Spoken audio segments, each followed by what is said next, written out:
Folks, this one is for you tonight. Welcome to So Bad It's Good with Ryan Bailey. This is your pal Ryan, and this is your Friday episode. If you hear that theme song, the Vanderpump Rules theme song, the bat signal for the emotionally very misadjusted, you know you are going to hear Vanderpump Rules recap, baby. It is a Vanderpump Mania Friday. If I do my job right, we're going to make this a two-parter as we always do because there's just so much to talk about. And remember, we're going to do the recap of the episode in this first part, but I'll probably deviate to talk about some overall themes and stuff like that. Don't be scared. It's going to be just fine. How the heck are you guys? Are you good? Was the week okay? I hope Wednesday night's Vanderpump episode didn't throw you into a complete mania. When I saw Tom Sandoval's shit-eating grin completely lying to the producer of like, nothing's going on with me and Raquel, it threw me into a. There's always one moment each Wednesday that throws me into a blind rage. Like every week, I feel like okay. It's like a scar, it's scarring over, and then you watch the episode and it completely rips open and you get injured once again and you get angry once again. And I guess that's the fun of watching. That's the fun of watching Vanderpump Rules. We're truly sick people, folks. I really am worried about all of us. But by the way, I'm worried about myself most of all. Thank you for all of the birthday wishes this week. It truly was. I mean, it was a mellow birthday, but what wasn't mellow was all the love that came at me, and it just knocked me over, blew me away. It knocked me off my coal mining ass. Truly, truly, it did. I don't know how to accept love, so it was a wild day, and man, I'll get into that probably more on part two because I want to show you this. I want to show you a clip of this amazing video that Maritza and Sandra, who worked with me, made for me, and just blew me away, shocked the hell out of me. Miss Scheana Shay was involved in it, by the way, so it really blew me away. But like I said, I hope you guys are doing good. I think I just want to get right into it. But before I do that, remember, if you like this podcast and all the work that goes into it, please leave a 5-star review on Apple Podcasts and Spotify. That stuff really does help. I know it might sound silly, but there's only a few metrics that we can actually judge podcasting on. And of course, the biggest metric is just how desperate I am. The second metric, English is fun. The second metric, of course, is you guys downloading, sharing, promoting it on social medias. When anybody tags me and stuff, I don't really get to see as much of that as I used to, but word of mouth really helps this engine keep going. And if you like it even more than that, join the patreon.com/so bad it's good. We did a 2-hour Q&A. We put the birthday video on there, which they made me watch this video, which I started crying, and they recorded it. So there's a live reaction of me watching it. I think that's on there. I got to do the summer house recap from this week. It's been a little bit of a crazy week as usual, but there's a lot of stuff over there. But anyways, thank you guys so much. Because of you, I get to talk to so many amazing people. I had a couple of the cast members from Jury Duty, my favorite show on Amazon Prime right now. I got to talk to Buzzy, one of the Jeopardy winners. I mean, I talked to a winner of Big Brother today and had the best conversation ever. You'll hear that next week. I had Corey Kiefer from Summer House. I had the Brob Bros, who are amazing podcasters in their own right. Sophie Ross on Monday. I mean, truly an embarrassment of riches for myself. And I hope you guys get to enjoy that as well. Okay. And just as we always do now with these recaps, because everybody is very sensitive, myself included, remember, the voices I do are characterizations. And sometimes they're meant to be a little mean. I'll pick up on a little piece of something that I hear and I'll blow it up and I'll expand it. If you don't like it, I totally appreciate it. And this might not be for you, but if you want to have a good time, those are sometimes the things that I actually really enjoy doing. I came from a sketch comedy background, which can be pretty dorky, and that's where these impressions come from. So hopefully you can enjoy it with me. If not, I totally get it, and I'll catch you on Monday. We're going to do a pop culture roundup. We're going to talk about the Kardashians' new trailer, the Summer House reunion. I mean, so much is still going on in pop culture besides Vanderpump Rules. Okay, before we get into this, though, I want to talk about this overall idea that keeps getting pushed out there because this show is so wild this season that and we're as a society, this is a really interesting discussion, I think, and it blows me away, but I want to respect it as well. Is that a lot of people watched last night's episode and it was like, wait a second, this is all fake. This is all phony. There's no way they didn't know that Tom was hooking up with Raquel. It was right there. Everybody should see it. And I totally understand that. I really do. You look at some of those things and you're like, my God, are you kidding me? I do want to remind people too that I watched the first season of Vanderpump Rules and goes, oh my God, that Jax Taylor is a huge liar, liar, pants on fire. Yet everybody around him believed him. Even the production of the first season of Vanderpump Rules, there is a one episode documentary on the first season of Vanderpump Rules. I think you can find that on Peacock, maybe. It's really, really good. I highly recommend it. They released it years and years ago. But in it, the production tells the audience that they're like, yo, we believe Jax until the very final scene when he came in and told Stassi that he did hook up with that girl in Vegas and had gotten her. I mean, that's wild, you guys. But everybody around Jax believed Jax because he was so convincing. And because most people don't think, like we talk about this concept all the time, is that most people, I'm not like this. I think everybody's lying to me. But most people think people tell them the truth. Most people really believe what other people say.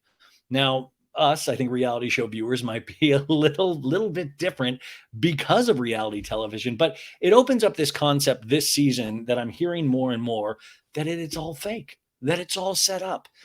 And I enjoy it from the Truman Show esque. Like, could you imagine? Wouldn't that be amazing? And I want to say another plug for that show, Jury Duty, who I talked to the cast members this week on Amazon Prime. Basically, the conceit of that show is that they're setting up a documentary on the judicial system and jury duty, and everybody's an actor in it except for one person, Ronald Gladden. And it shows in the last episode the lengths that they went through to convince this kid for 3 weeks that he was in a very real courtroom, a very real environment, that he was sequestered, and crazy things happened, but they made it so it was so real to him. In fact, the actors talked about the process, about rehearsing, about everything that went into it, not only in front of the cameras, but behind the scenes.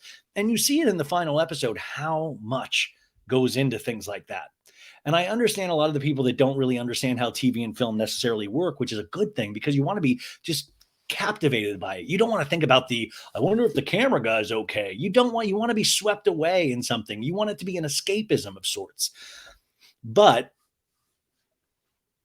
watching Jury Duty, it reminds the viewer that so much goes into these things. Now, I've read some wild theories. Everybody's feeling a little uneasy. Guys, you should feel uneasy. These are horrible people. These are horrible people that have lied and cheated for 10 seasons. Just now, because it is jaw-dropping 10 seasons later, we're now this must be fake. No, I mean, listen, guys, there are aspects of reality television that are not real. We all know that. Like I always talk about, they schedule the actors or the reality stars. Like if Katie's going to do a sandwich scene with Ariana and Lisa, they're scheduled for that. They show up at a call time. They get microphones put on their back so sound can get a clear sound tone, you know? They have camera, like there's a whole production that goes into this. It's not just, and I don't know if some people think it's just like one person with a camera just running and gunning and trying to get what they can. No, these are really thought out. The locations, you have to have a location permit. If you live in Los Angeles, you're very aware you'll get sometimes on your apartment door of like, we're going to be filming we're going to be filming NCIS LA outside of your house on this date and this date. They have to go around and tell neighbors in the neighborhood that they're filming because of a lot of annoying film trucks with production equipment will have to pull up, take your parking space, and you're going to be screwed for the rest of the day. But a lot of this, that's why this is a television and movie industry. It provides so many people with work.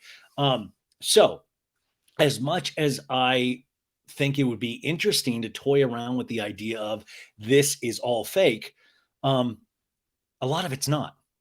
So if we're saying, and this is, I'm really trying to respect the discourse that I've been reading about this. So if you really have that idea in your head, let's walk through it together, shall we?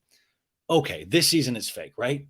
Okay, they really did, Sandoval and Raquel really did hook up, but they all knew about it. They were in on it, and then they reenacted it once it was actually caught off camera. Like I've been reading some really interesting comments about that, but sure, let's go with that. okay, you see the trailer at the beginning of the season for the whole season. And in that trailer, the big storylines you had were Katie and Tom's divorce, right? We're like the most successful divorce couple ever. And then you had Raquel and Schwartz kissing. You also did have in that first trailer the Scheana conversation of like, are they in an open relationship, Tom and Ariana?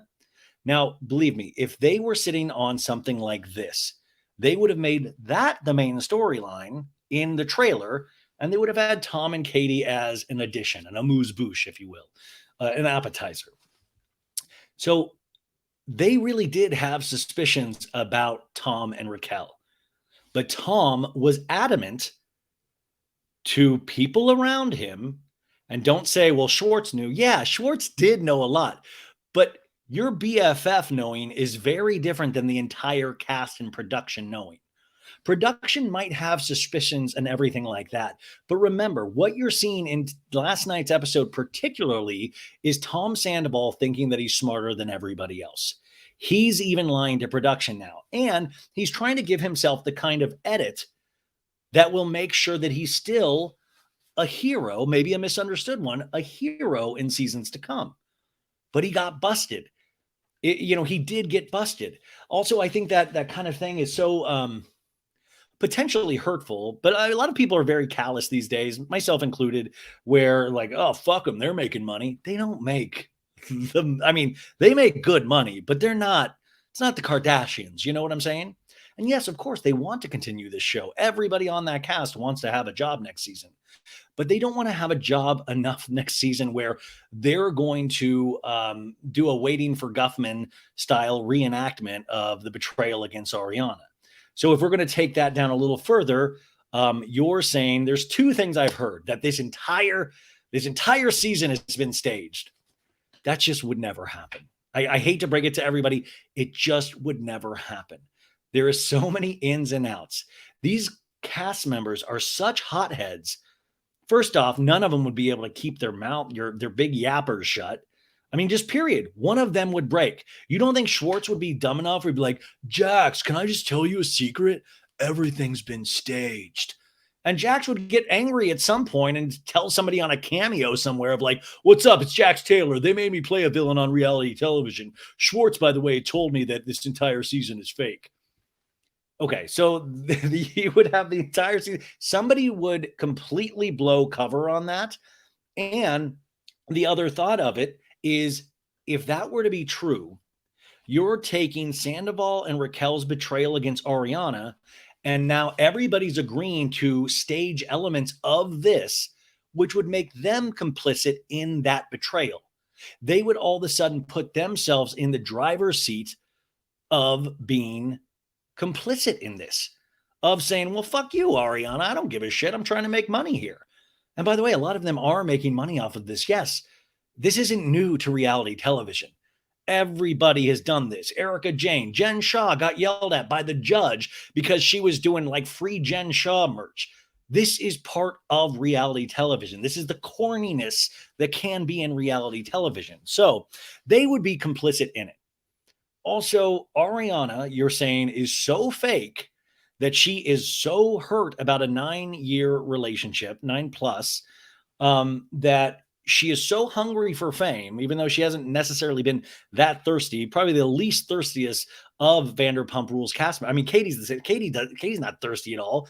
I mean, there's some, and I think we know who they are, that are very wanting to get out there and wanting to make their money and stuff like that. So you're saying all of that would be thrown out the window. Ariana would take this betrayal and go, well, at least I can make a lot of money off of this, put all of their morals, all of the people that they are inside, and say, you know what, let's do it for the reality television series because I want to do another season. Or the other option I've read is that they didn't tell Ariana. They didn't tell Ariana at all. Everybody was in on it, but they didn't tell Ariana. Now, they did tell Ariana certain suspicions. It does get brought up. You're going to see that in the next couple of episodes. But you're then saying is that all of these people, including production and mainly production, you're saying that production knew, but they completely lied to Ariana, because they wanted to get a real reaction, even though cameras had already been down for months. They had already wrapped production on the series in terms of physical production. They were still filming talking heads. That happens while the show is actually airing for a lot of them. But you're saying production lied to Ariana. That would be dumb in so many ways, because you would have to have the foresight as a producer that if this worked, you would need Ariana Madix for the next season to tell her journey of a hero story. And if Ariana caught wind that production knew and lied to her and made her look like an idiot when her grandmother died, her dog died, and by the way, guys, those both really happened. And so I like people that are like, well, okay, yeah, that did happen, but this over here didn't happen. Both of those things happen. I know from a personal away from television thing, I know those happen. And by the way, if you ever want to go back and even just listen to certain episodes of this, you'll hear Ariana in October of 2022 after this season had wrapped. Go listen to that episode and see what she talked about. Go listen to the Tom Sandoval interview I did a year ago, not this January, but the January before. I mean, these things, they do talk about certain false realities in reality shows. But if this is true, then we're also leaving the door open that everything is false in reality television. Maybe Jen Shah didn't steal from those people. Maybe Bravo had Jen Shah manipulate all the elderly so they could potentially get a storyline out of it. Maybe Tom Girardi did not do anything. Maybe Bravo went back 30 years, found a young Tom Girardi and said, I want you to start stealing from clients. And also, we're going to have you try to fuck a waitress at one of your favorite restaurants, marry her, get her really addicted to money and the lifestyle, and then we're going to cast her on a show. I mean, how deep does this go? But what's so interesting, and I hope you guys find this as fascinating as I do. If not, I'll try to leave a timestamp for when the recap starts. But it speaks to where we're at as a culture and a society now. We're so primed for conspiracy theory. We're so primed because we've been lied to so much that what's another lie on this? I just sometimes think, even logically, think about just the paperwork that would go get involved in this lie. Think about, okay, so then we got the court system involved because Raquel did a TRO, a temporary restraining order on Scheana. So you're saying that the government, the Los Angeles public, we've got the law involved now because of a reality show lie? If that's the case, Bravo's got some splaining to do. But what if these people who all wanted to be actors, and just because you think they wanted to be actors doesn't make them good actors? Tom's lying his pants off in this episode, and you can see it because you know what? Tom Sandoval is not a good actor. I mean, that Raquel, who the fuck, that she might be the best actress of all of them. She really does come off like some kind of robot. Like, I'm like, I can't even read a thing. I'm like, damn, I don't even know. That's not even acting. I just don't know. It's just like a lack of feeling. It's wild. But some of these people were trying to be actors, and they admitted that from the very first frame of this show. So I think all of this stuff, as exciting, and I feel like it's like so wild. We have this insane thing that actually really happened.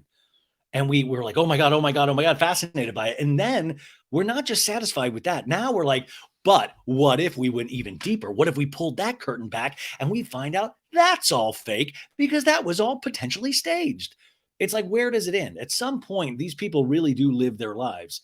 I've been to their houses. I've been around that, like it's, by the way, a lot of them are definitely affected. Reality shows have changed them. We've talked about that. Their behavior is not normal people's behavior. Allie, DJ James Kennedy's girlfriend, DJ James Kennedy, guys night. She has fresh eyes on this thing. So she's spotting out weird things right and left. She's like, I've never seen so many exes hang out in their life. That's not normal. And Allie's right. These people are used to a certain thing because of a reality television series. It's made some of their brains mush. Tom Sandoval thinks this is exciting, and you can tell there's some sort of glee in sneaking around.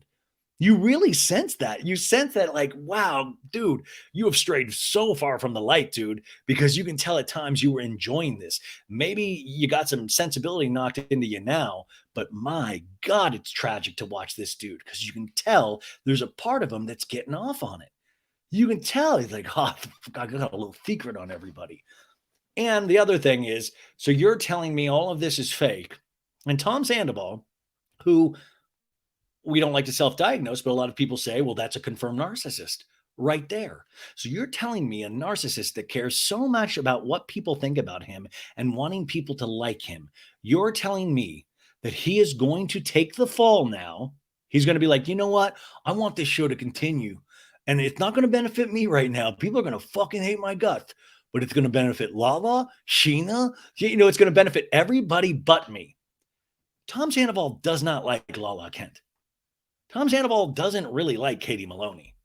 So you're telling me he's going to fall on the sword so he can get another season out of this where he is the worst villain in Vanderpump Rules history? But he's doing this because he'll get a year paycheck and he'll boost the follower count of everybody on that cast but himself.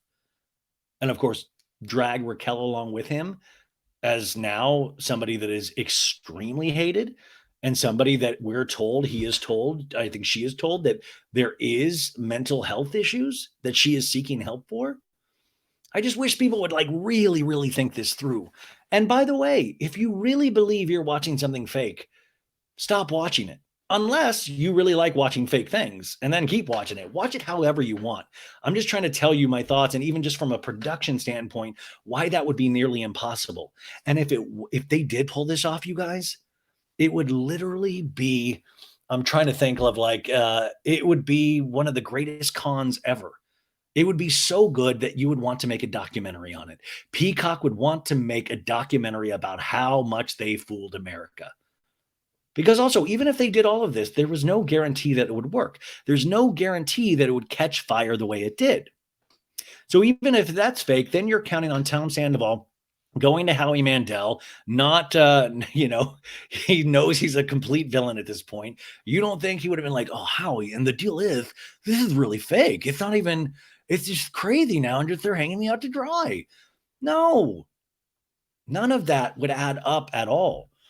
But it is funny to think about where somebody on the crew is like, you know what? This is just, we pulled off such a damn good job at this. I got to let somebody know. You think they would all do a blood oath when these people have backstabbed, betrayed, and cheated on each other for 10 seasons? You think now they'd be like, bring it in. Everybody's hands in the middle. On 3. 1, 2, 3. Guys night. Vanderpump. No. Somebody also said that, yeah, like they thought that this did happen, Raquel and Tom, but it happened off camera, and then they had to reenact certain things for this. And I'm like, guys, DJ James Kennedy pretty much tried to like kill Tom Sandoval at the reunion. You're telling me that then DJ James Kennedy before that went back with the knowledge that Tom had hooked up with Raquel and still filmed scenes with Sandoval, but he put his anger over on Schwartz? But like I said, I believe Schwartz did know. But your BFF knowing is very different than the entire cast being in on something.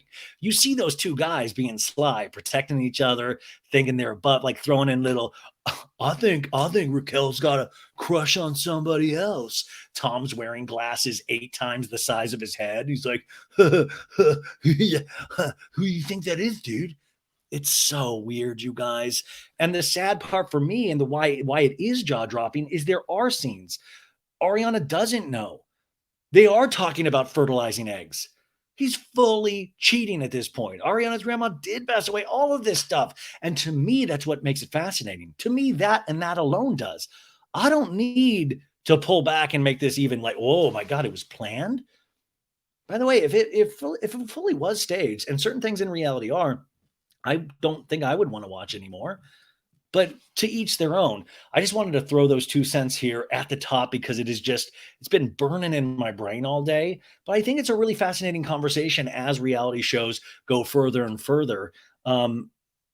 As they evolve, we're going to have these conversations because what is reality on a reality television series? What are they required to show us? Even Jax, I finally watched Jax and Brittany watch Vanderpump Rules, and it was cute. It was very cute. It was very funny, though, in certain moments where Jax would just have to shut up because he'd be like, oh, my God, I'm getting Vietnam flashbacks here, But there are certain moments where, even they are like, holy shit. You can even tell how real it is for them. And also it's very fascinating, Jax, as, are we going to say a rehabbed cheater? Or I don't even know how we're going to describe him, but he's sitting there watching it with the knowledge of You can tell at certain moments he's protecting Schwartz because he loves Schwartz is his boy. There is a boys club. There's also a girls club. Everybody protects each other. Scheana is protecting Raquel at this point in the season because Scheana really believes in Raquel. The moment Scheana found out, Scheana threw her phone and shoved her against a wall. But Scheana really went to bat for Raquel. You think Scheana would all of a sudden be able to like completely that's all acting? That's all. I just feel like season 10 would be the weirdest time for them to suddenly do this at such a high level of difficulty and make this so believable as it is. And at the same time, I say believable, but it's so unbelievable because it's so dark to do this 10 seasons in. But like we always say, their brains are mush. And that's all I got to say about that extreme Forrest Gump voice. I want to thank Juliana Carosa. I've been calling Juliana, who takes the notes, who transcribes these episodes for me. I've been calling her Juliana Carosa. And then she was in the birthday video for it, and she was like, Ryan, it's Juliana Carosa. And now I feel like a flipping idiot. I don't know what's wrong with my brain. I mean, there's a lot of things wrong, but I don't know what's wrong with me that I've held true to Juliana Carosa, who takes these notes. And now it's all thrown off now. Juliana Carosa, that's the real Sandoval right there. Now I feel like there's a Truman Show happening on me because I swear to God, you said Carosa and now it's Carosa. Anywho, this week's episode, you guys, it's Vanderpump Rules season 10, episode 12. My God, I need this to end. I think we got 3 more episodes and then the reunion, right? But I feel like they're gonna keep adding. I'm really nervous. And then they're gonna find they're gonna have like Schwartz watches Jax and Brittany watches Vanderpump Rules. I think they're just gonna keep having people watch the episodes and watch people watch the episodes. There's so many different variations of this, and we're eating them all up now. But I got to once we stop, I did so good this week. I had so many different people from all walks of life in terms of pop culture, and I want to get back to so many other things that we're going to do it, but we're going to go out with a bang. So season 10, episode 12.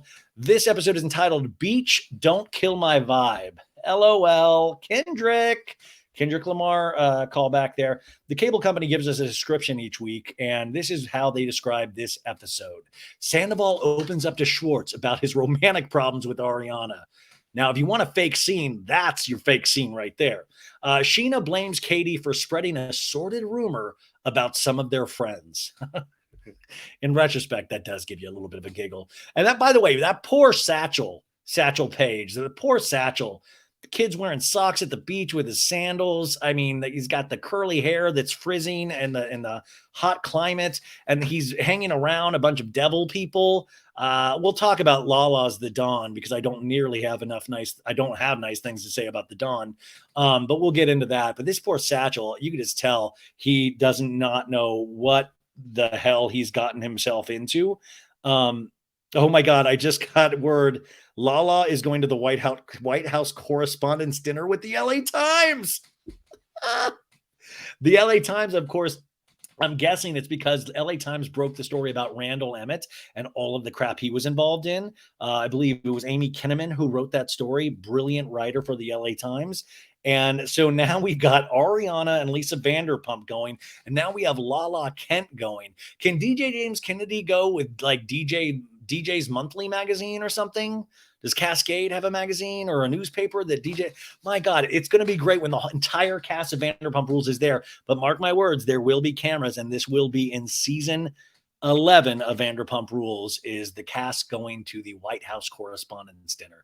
Could you imagine if all of a sudden we get a Kamala Harris or Joe Biden, and Joe Biden's like, Ariana, I wanted to say, I can't believe what Tom did. And I got to tell you, as a fan of cover bands, he's not a strong singer.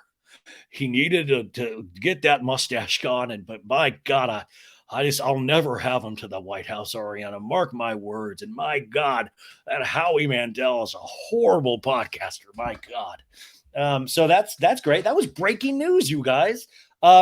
Okay, so Scheana blames Katie for spreading, blah, blah, blah. Ariana suffers another big loss. That's what she told me when I talked to her in October. I had already known this, but she shared with the audience. She was like, dude, I lost my dog. I lost my grandma.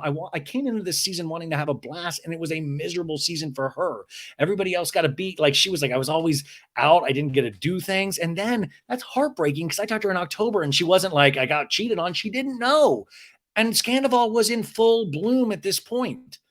Remember, Tom Sandoval has now proven himself to be a liar. Whatever he has told us, you need to remember it with a big asterisk. And that asterisk says he is a liar. So why would you believe him now? Period. I don't know why that's so hard. Like, you know, my parents always say trust is earned, right? He has to earn back our trust. Until then, why would we believe anything that he has to tell us? Also, it says James plans an epic beach day that takes a turn for the worst.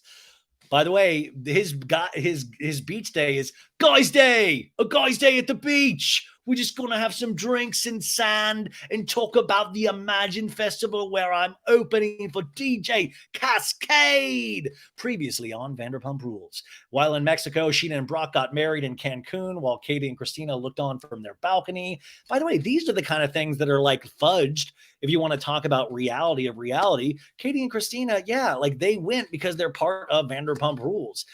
It wasn't Katie's dream to be there in a balcony at Scheana's wedding. It was for the show. They had a camera crew with them. You know, everybody's, oh, fuck Katie. She didn't have to go. She didn't have to go. No, if you don't want to go to an event, you get on Summer House where they don't make anybody go to anything. But this, yeah, this is a little staged. Not Katie's feelings. That dinner scene with Schwartz was heartbreaking. You saw Katie go through real emotions there. So sometimes the content is real. The periphery stuff can sometimes be very staged. In this clips from the season, Schwartz and Raquel hide behind a fence and kiss at Scheana's white party. And James is like, he fucking wants to fuck the shit out of Raquel. And Allie's like, you guys are disgusting. Dude, Allie needs combat pay or something. Like, is Allie okay? Can we dispatch some kind of therapist to Allie? Because I feel like she must be like shaky at this point.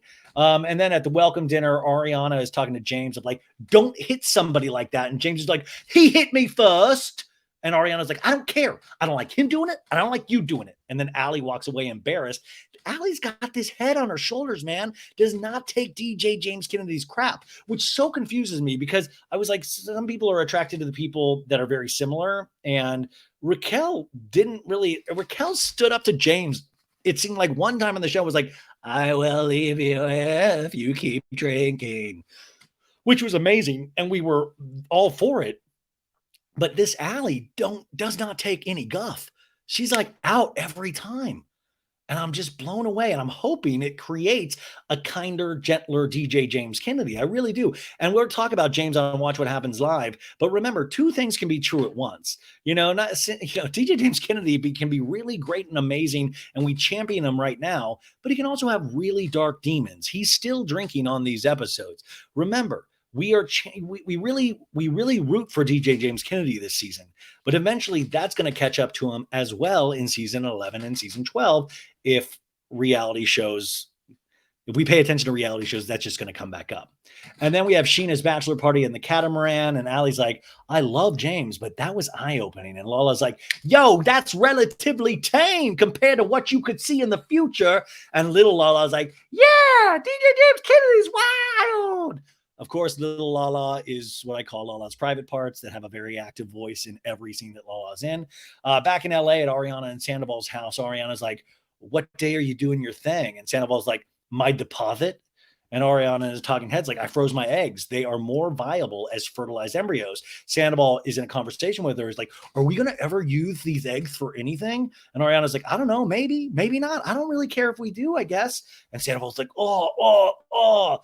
This is the case that Sandoval is using the show for. If we want to talk about staging things, this is what Sandoval started doing, is he started putting little roadblocks in the relationship so the camera and the production could see like there's real trouble here. But the weird thing is there isn't trouble in terms of Ariana. There's trouble that Sandoval's pointing out, but Ariana is talking like a normal human being in all of these scenes that he's using examples that she's wild and crazy, that she's just out of pocket. But you can tell. And this is the dark thing, is that all of these issues really started when he started hooking up with Raquel. And then it was like, let me throw everything at the wall and see what sticks. Not to say that they didn't have these things in their relationship that were tough, but like he even said on Howie Mandel, he was going to deal. I was just going to deal with it. A lot of people don't have sex in their relationship. So it's just very interesting that all of a sudden he started throwing all of this at the wall at the same exact time. Right? Right.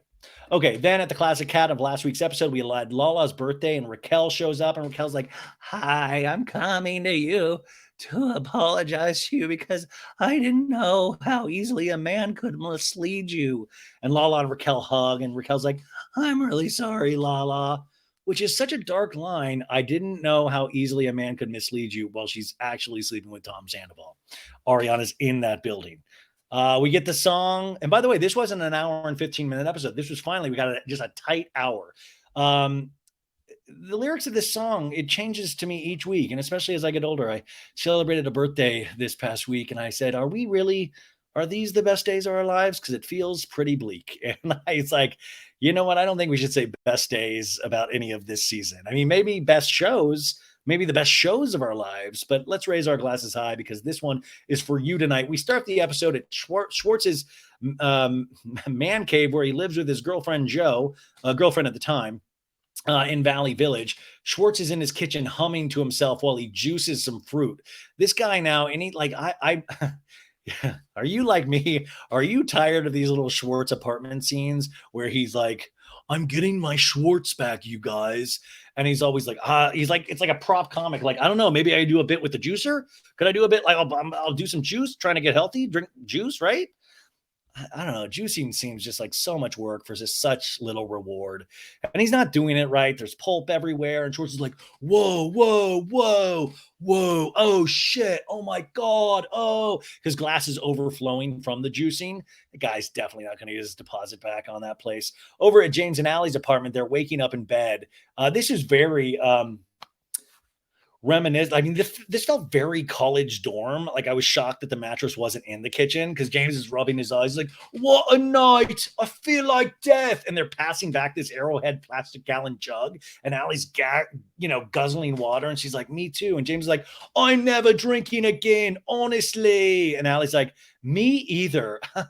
I said that last time. And James is like, what are we going to do today? And Allie's like, die. But it's cute. But then I have to remind myself it's not cute because it's another time that DJ James Kennedy's drinking. Over at Katie's apartment, we skate over there. We see her in the kitchen mixing Tito's vodka with a Celsius energy drink over ice. Yum. And by the way, this is growth because this isn't tequila Katie anymore. This is vodka Celsius Katie. Vodka Celsius Katie, much prettier. Less stressed. I mean, that's what she doesn't need tequila. She's got vodka Celsius Katie energy. And Katie's like, I feel like a degenerate. Don't look at me, Butter. Butter and Gordo, of course, are their two dogs, and they're on the sofa. And Katie's like, I'm not proud of it. And she takes a long drink. I get a visceral reaction as I get older when people drink on television. I mean, I drink in real life, but when somebody drinks in the morning, I'm like, oh my God. Oh my God. You can just feel it. You're like, no. Because you could taste it. And you're like, oh, please don't burp, Katie. Please don't burp. There's music playing in the background. By the way, I don't know if the music budget, I say this every week, but it is getting so good. It's like, it doesn't matter how you do it. You just got to keep it moving. By the way, wouldn't it be great if the lyrics, people don't really pay attention. It's like an Easter egg. The lyrics are like, Tom Sandoval's fucking Raquel. You just haven't seen it. Tom Sandoval's boning Raquel at his house with Ariana. But it's really low. Tom Sandoval's raw dogging Raquel. Bow, bow, bow. Lala comes into her apartment dressed like Tupac Shakur from the 90s. She has a black blood in, blood out headband on. Always a very interesting style of dress. That's why I always say Lala should be on Beverly Hills, because she takes the time to do full glam. She has people over, and that's a very housewives thing. And so I like Lala on Vanderpump Rules, but you got to admit it's a very different energy. And I think I'm starting to think of Vanderpump Rules as a bunch of different energies coming together. And that's just Lala's very unique in that sense. But she would fit so well I believe into a housewife show. She's already got the glam down. But her outfits, I mean, I like them, but it always gives me a little bit of a chuckle because I always like to see what she's come up with. Later, there's a scene with DJ James Kennedy at a bar, and she's wearing these like white pants, and you can kind of see half of her leg. It's very, very interesting. And Lala's like, "Oh no, girl, the hair of the dog. I've literally never seen you do this." And Katie's like, "I don't."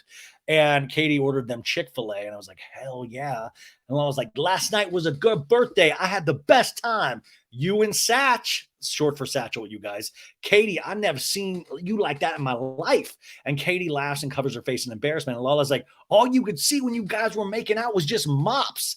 Because Satchel, if for my blind audience that I know listen to me just for me to describe this episode toe to toe, he has mop-like hair. Some people call it Josh Groban hair. Some people call it Weird Al Yankovic hair. I mean, Satchel's a model actor. He's a actor, as Scheana said. And I truly believe that. Also, I don't want to go hard on Satchel because Satchel didn't necessarily sign up for this. You can tell he really digs Katie, and I don't think they're still together. So I don't want to go too hard on this guy because it just like once he starts, if he ever gets on the cast, I'll start really going tough on Satchel. But you know, there are a couple things I'm going to say about Satchel because we do cut to a clip right here of them making out. And I will say, I don't think I would ever have the balls, and I would be so shy. Listen, like, you know, I mean, when I shower, I wear like a full wetsuit. I don't even like to see my own body. You know what I'm saying? But this Satchel's making out like first night in front of a camera. And I'm like, "Satchel, calm it down." And Katie's going along with it. I'm like, I'm like Austin Powers voice, like, "Behave, Katie." Oh my goodness. But this Satch is just like, and I'm like, Katie's mom watches this show. Don't kiss Katie on camera. How dare you, Satchel? I did like Lala saying the mops thing. I thought that was a very funny observation. Lala goes, "I want to know how he felt about me and your friends." And Katie's like, "Well, I think I was more nervous than he was, honestly. I'm not necessarily divorced yet, so I'm not trying to like debut a relationship here." And Lala goes, "But Katie, you and Tom are actually going to get divorced. You are both totally okay to go out, start dating. The only ask was take it outside the group." Now, there's a lot of discourse still around. Did Katie have the right to request this? Fuck yes. I'm sorry, Tinks or Tunks or Tanks or whatever your name is. You know, yes. Yes, she did, especially when you're on national television. There are certain things you're allowed to ask, even if because you want to keep a friendship going, because you want to keep a friendship going and a healthy one at that. You're allowed to ask that he or she doesn't fuck your other friends. Call me old fashioned, call me crazy. You're allowed to ask. I'm sorry. Should she have been like, "Yeah, fuck it, fuck everybody I know"? Yeah. Like what? Tom also, by the way, was hooking up with a lot of people that weren't on the show. So don't feel bad for Mr. Tom Schwartz. Lala's like, "Do you think there's any going back for you and Rocky, Raquel, Rachel?" And Lala's like, or Katie's like, "I mean, yeah, I can forgive people. Like, sure, but I'm trying to keep all the distance with Raquel." This is what I'm talking about, though. Katie lives in still a very real world that it's like, yeah, I mean, I'm sure I will be able to forgive Raquel at some point, but not right now. Like, she's not like never again. By the way, I think now a lot of these people are like never again with both Sandoval and Raquel. So it'll be very interesting to hear how season 11 plans out, which they are casting this week, which we will talk about that in probably part 2 about some of the old people coming on back. Really, right place, right time, right place, right time. And Sandoval making one of the worst decisions of his life have awoken all of these beasts, and they pretty much are going to come back to Vanderpump. Katie in a talking head says, "I thought I saw something in Raquel that made me want to get a friendship off the ground, but I want to sleep with one eye open. I don't want to have to watch my back all the time. Fuck that." But spit in truth. Spit in truth. You might not like how she says it, but she's saying the truth. And Lala's like, "Well, obviously she showed up last night." And Katie's like, "Which was a choice." And Lala goes, "But I was totally fine with it because like it's the best gift ever." And Katie's like, "What?" And Lala's like, "Well, when you see someone like Rocky Raquel coming in after she's called you a mistress, and then you see every article on the internet is calling her a mistress, it's like, welcome in, let's talk." And little Lala's like, "Yeah, bitch, let's talk." And then they show a reality blurb headline, and the reality blurb headline says, Garcelle Bouvet's son, Oliver. That's how reality blurb sounds, a very deep voice. Garcelle Bouvet's son, Oliver Sanders, accused of cheating with Raquel Leviss from Vanderpump Rules by wife as he responds. And there's all of these little blurbs about Raquel, these comments of like, she may be a Bambi-eyed bitch, or she may just be a bitch. There's all of these like Instagram comments like blowing up about her. It's like really dark stuff. And this is how the internet works. We know it very well. Katie's like, that's what I was telling Sandoval. Like, she's getting it online. He says, it looks like you're enjoying it. And Lala's like, yeah. And Katie's like, yeah, can I enjoy it? The comments are like, I thought she was better than this. Truly gross behavior from a supposed sweet girl.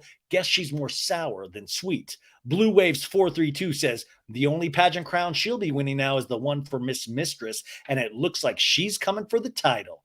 Blake T2433 says, when someone tells Rocky Raquel not divorced, all she hears is the perfect man. That's funny.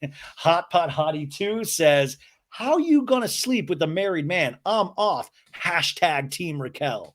Wow, that was a hashtag, Team Raquel. Alexis G5465 says, maybe the Bambi-eyed bitch is just straight up. I said that one. And then Sunny Day ABC123. By the way, who the F names themselves, that you have a little Instagram handle and you're like, what could it be? Could it be my name? No. You know what I've always liked? Sunny Day ABC123. It just flows. It says, damn, Raquel is a messy bitch. And Katie's like, yeah, can I enjoy it? Because a couple weeks ago, she's making out with not my, even ex-husband yet. And I said, you seem like you enjoyed her at the Abbey at 1 a.m., Tom, just the two of you. We get a flashback to that scene, which is so dark to watch in retrospect. Because Tom, you just tell, it gets to him. He's like, yeah, she's a cool person. And Katie's like, yeah, you go to the Abbey together at 1 o'clock in the morning. And he has his little Coors Light. And he's like, oh, dude, you don't know what the fuck you're saying, dude. Oh, and you tell he's panicking. You're just like, oh my God, he's probably flipping out in his mind. And that is the thing of a cheater and a liar, is that like what they must be thinking and the mask that they're having to keep up. And Lala's like, that's fucking weird. Who saw him, Allie? And Katie's like, yeah, Allie. She went there after See You Next Tuesday. So there's poor Allie having to suffer through a See You Next Tuesday. No, I'm kidding. It's fun. And then she goes to the Abbey and sees these hooligans slow dancing. Katie in the talking head says, I don't want to ever say that Sandoval would ever cheat on Ariana because I would have to kill him. But what grabbed my attention, by the way, Katie, I think, just admitted to eventual murder here because he did cheat on Ariana. And now Katie has to kill Tom Sandoval. Katie has to unalive Tom Sandoval. But what grabbed my attention, Katie says, that most is just that Tom and Raquel were alone. I've been friends with Sandoval for years, and I've never gone out with him alone dancing at 1 a.m. To be fair, Katie, I don't think Sandoval was really in a mood to take you out alone. It didn't seem like you guys liked each other very much. But listen, I will say this just from an experience of hanging out with all these people. I told you before, I've been there when DJ James Kennedy and Raquel were together. They were at like opposite sides, like holding court with different people. I've been there with Sandoval. I've been there with Sandoval and Ariana. I've been there with, they all do go to the Abbey, and it is like a hangout spot. So I can kind of see where Scheana would be like, yeah, we do that all the time. I mean, what? But it is wild alone, though, not with any of the other cast members. That's the thing that is kind of weird to me in retrospect. Katie goes, she herself has said like she had one too many and she can't control what the fuck she does. So I don't know. Who's to say? And Lala's like, that I know.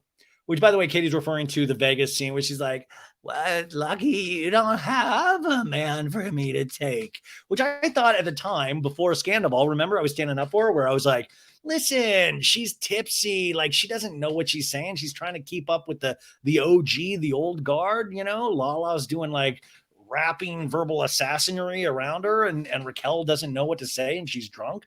But now I realize that you really can't trust her. Schwartz and Sandoval walks to a food truck called Yeasty Boys. Shout out to my Beastie Boys. By the way, Yeasty Boys is delicious. I've had both of these bagels that Tom have had.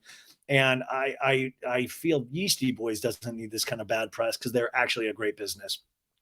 They serve bagels, lox, schmear, and other shit. So these two Toms gotta get in on this. They have a donation cup in their order window for a weed fund. So fun truck. And Schwartz is like, we should have started a food truck it would be so contained and manageable. No, if you had a food truck, you would make it the most complicated thing in the world. You would have to do like a fucking boatload of mushrooms. You'd be like, what if the truck could like fly? What if it wasn't like a truck, but it was like a brick and mortar building we called a truck? What if when you like step out in front of the truck, you get like a hologram?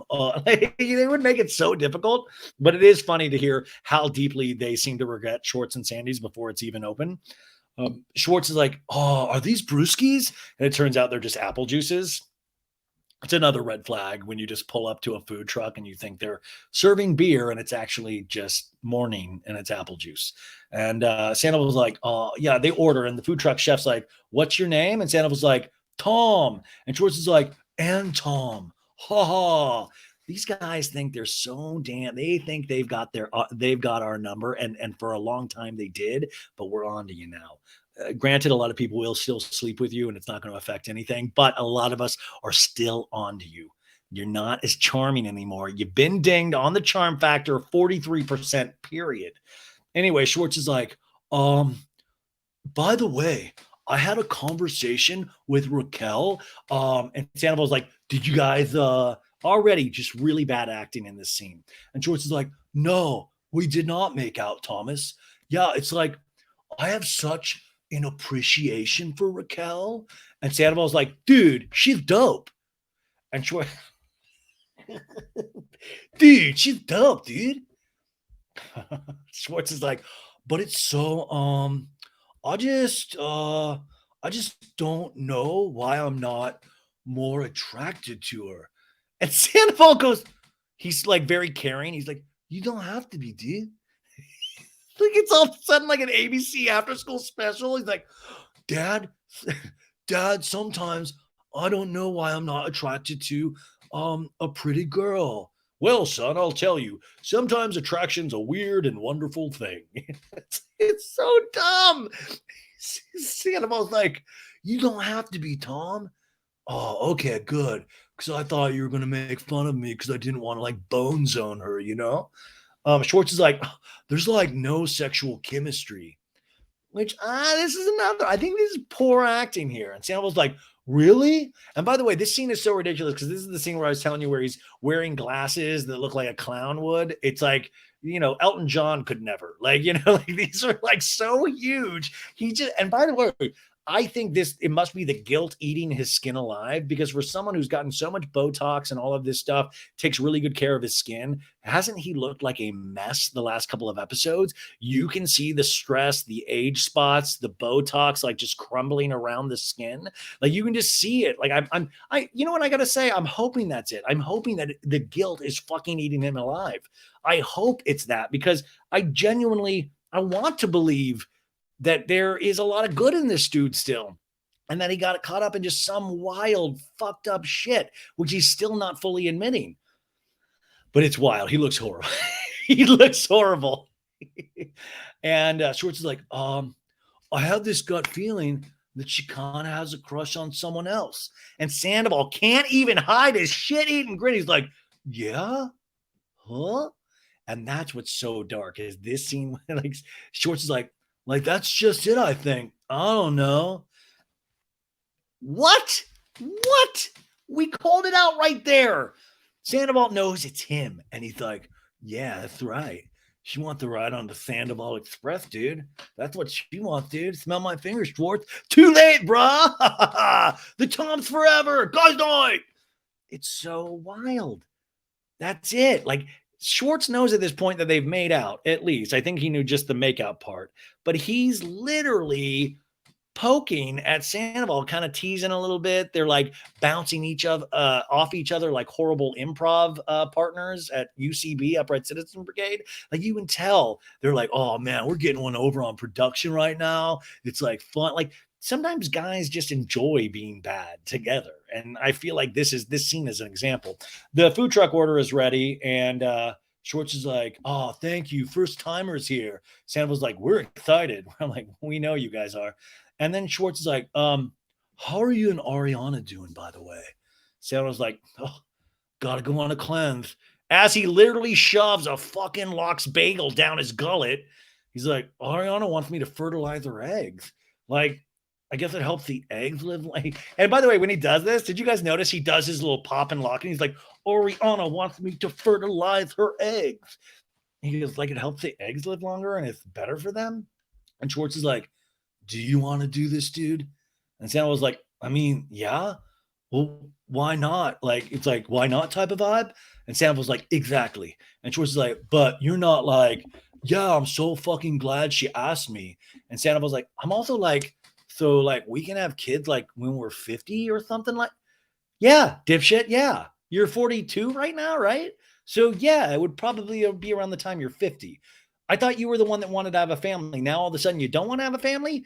Confusing. Well, by the way, the editors used to be so good at trolling Scheana. Every time she asked a new guy out, they would put all the time she asked it. Why are we not trolling Sandoval in these moments? Why are we not taking and putting all the times that Sandoval begged for Ariana that he wanted to be a father eventually? Which, by the way, like I said, I watched Jax and Brittany's watch the show along with them.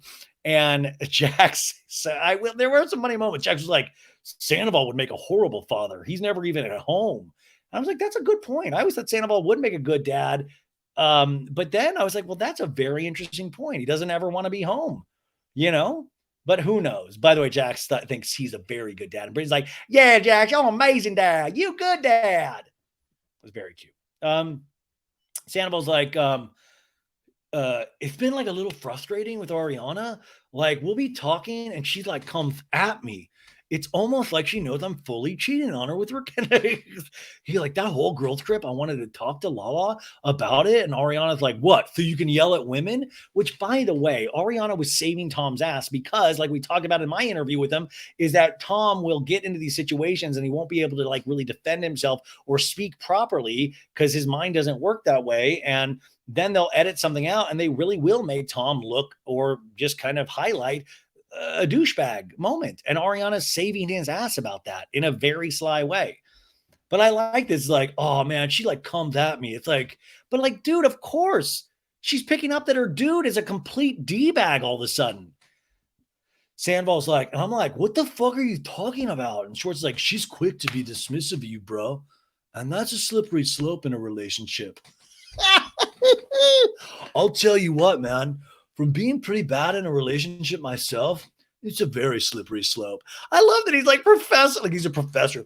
He has a pipe all of a sudden. He's like, I'll tell you what, Sandoval, what I've learned being a shitty husband and boyfriend is it's a slippery slope, man. So great. So amazing. And Sandoval is like, it's like, can you even see like where I'm coming from? Like for one fucking second, Sandoval in a talking head goes, it hurt my feelings because the person I love thinks I'm dumb or like annoying. And it definitely pulls in the question like whether Ariana and I are right together. Wink, wink. You guys hear me, production? We're right together. Can you pick up on these things that I'm dropping down? Which, by the way, last week's episode, remember that she said, Tom, I love you. We're both annoying. And I do respect you and think you're smart. Made a point to go out of her way to say that. And Sandoval, now this is even gets better. He goes, I not only love Ariana, but I work on our love. I nearly start every day with a dumpling latte because I know it makes her so happy. She's like, oh my God, thanks, Tom. Like, it's wild here, like it's wild to think, we watched him make that coffee every morning and it's like, awesome. Yeah. Made the coffee for her. You know what else is great in a relationship? When you don't actively cheat and have a full-blown affair, that's worth sometimes like 10 dumpling lattes. I mean, really, that is a dumpling latte in the bank when you're just faithful. In fact, sometimes I bet Ariana would switch to like, I don't know, water if she wouldn't get completely betrayed. She'd be like, you know what? I think I'm good on the dumpling lattes. And Schwartz is like, does she reciprocate, Tom? And Sandoval, he thinks, he goes, no. Oh, Schwartz shakes his head up and down, and Sandoval's like, yeah. And it's like, oh, I'm so sorry. She didn't make you a shithead mocha every morning, dipshit. She hasn't. She's never given me any beverage. I've never had coffee in my life.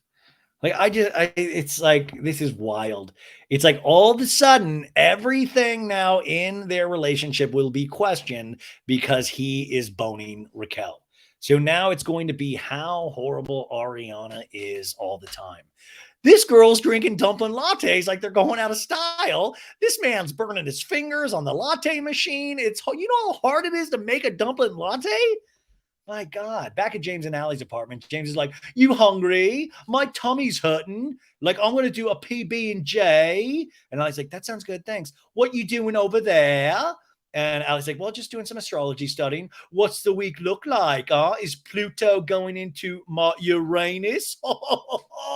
Allie's like, "That's not how it works, and I've explained that to you a million times." Oh, and it really checks out for you. It makes a lot of sense. You have Venus in the first house in Sagittarius. And James is like, "What does that mean? You're very fiery and passionate." Yeah. And you love PDA. Remember in the beginning when we would make out everywhere? And Allie giggles and they flash back to James tongue kissing her while he's pulling lettuce sleeves out of her mouth and swallowing them like a baby bird. And James is like, "Oh, I loved it." And Allie's like, "Me too. It's cute, whatever." And he's making like the PB and J. They have a cat, Mr. Banks, there, which is taking place of Graham, the dog. Which, by the way, I watched What Happens Live last night. The most brutal thing I think DJ James Kennedy said was he's like, "Graham is dead to me. No, I've moved on from moved on from Graham. He no longer exists in my world." And I'm like, "No, dude, get custody of Graham." I don't trust her around Rocky Raquel anymore. No. And Allie was like, "Last night was fun." And James like, "Especially when you know who showed up." Once again, bringing up Raquel. We see that flashback of Raquel showing up at Lala's birthday party. And Allie's like, "I was so shocked. Like, she has balls. She has some serious balls, Allie." James in a talking head goes, "So you're telling me Raquel, the influencer that's always on her phone, she didn't look up this guy Oliver once? I looked him up for 10 seconds and I didn't even spell his name right. His name just pops up and you can see, boom, oh yeah, he's married. Like he has a wife. Like, hello." I mean, this is why James is so lovable, because he is right. And because you can tell how so damn obsessed he is. He's flipping, looking Oliver up on it, social. "Who's this Oliver? I'm going to look him up on social. Yeah, it's right here. Social Security's number is 537-82523. He's got an outstanding balance of $3,303 on a Discover card. Come on. Hello. Everybody knows this." Allie goes, "I did notice that Katie was talking to Sandoval, and I got kind of nervous because it looked a little heated. So I feel like she brought us up seeing him at the Abbey with Raquel. That sucks." And James is like, "What did you say to Katie? Like, exactly, at girls' night?" And Allie goes, "Well, I just told her how we went to the Abbey, and after see you next Tuesday, and we're with a group of people, and we see Raquel and Tom alone.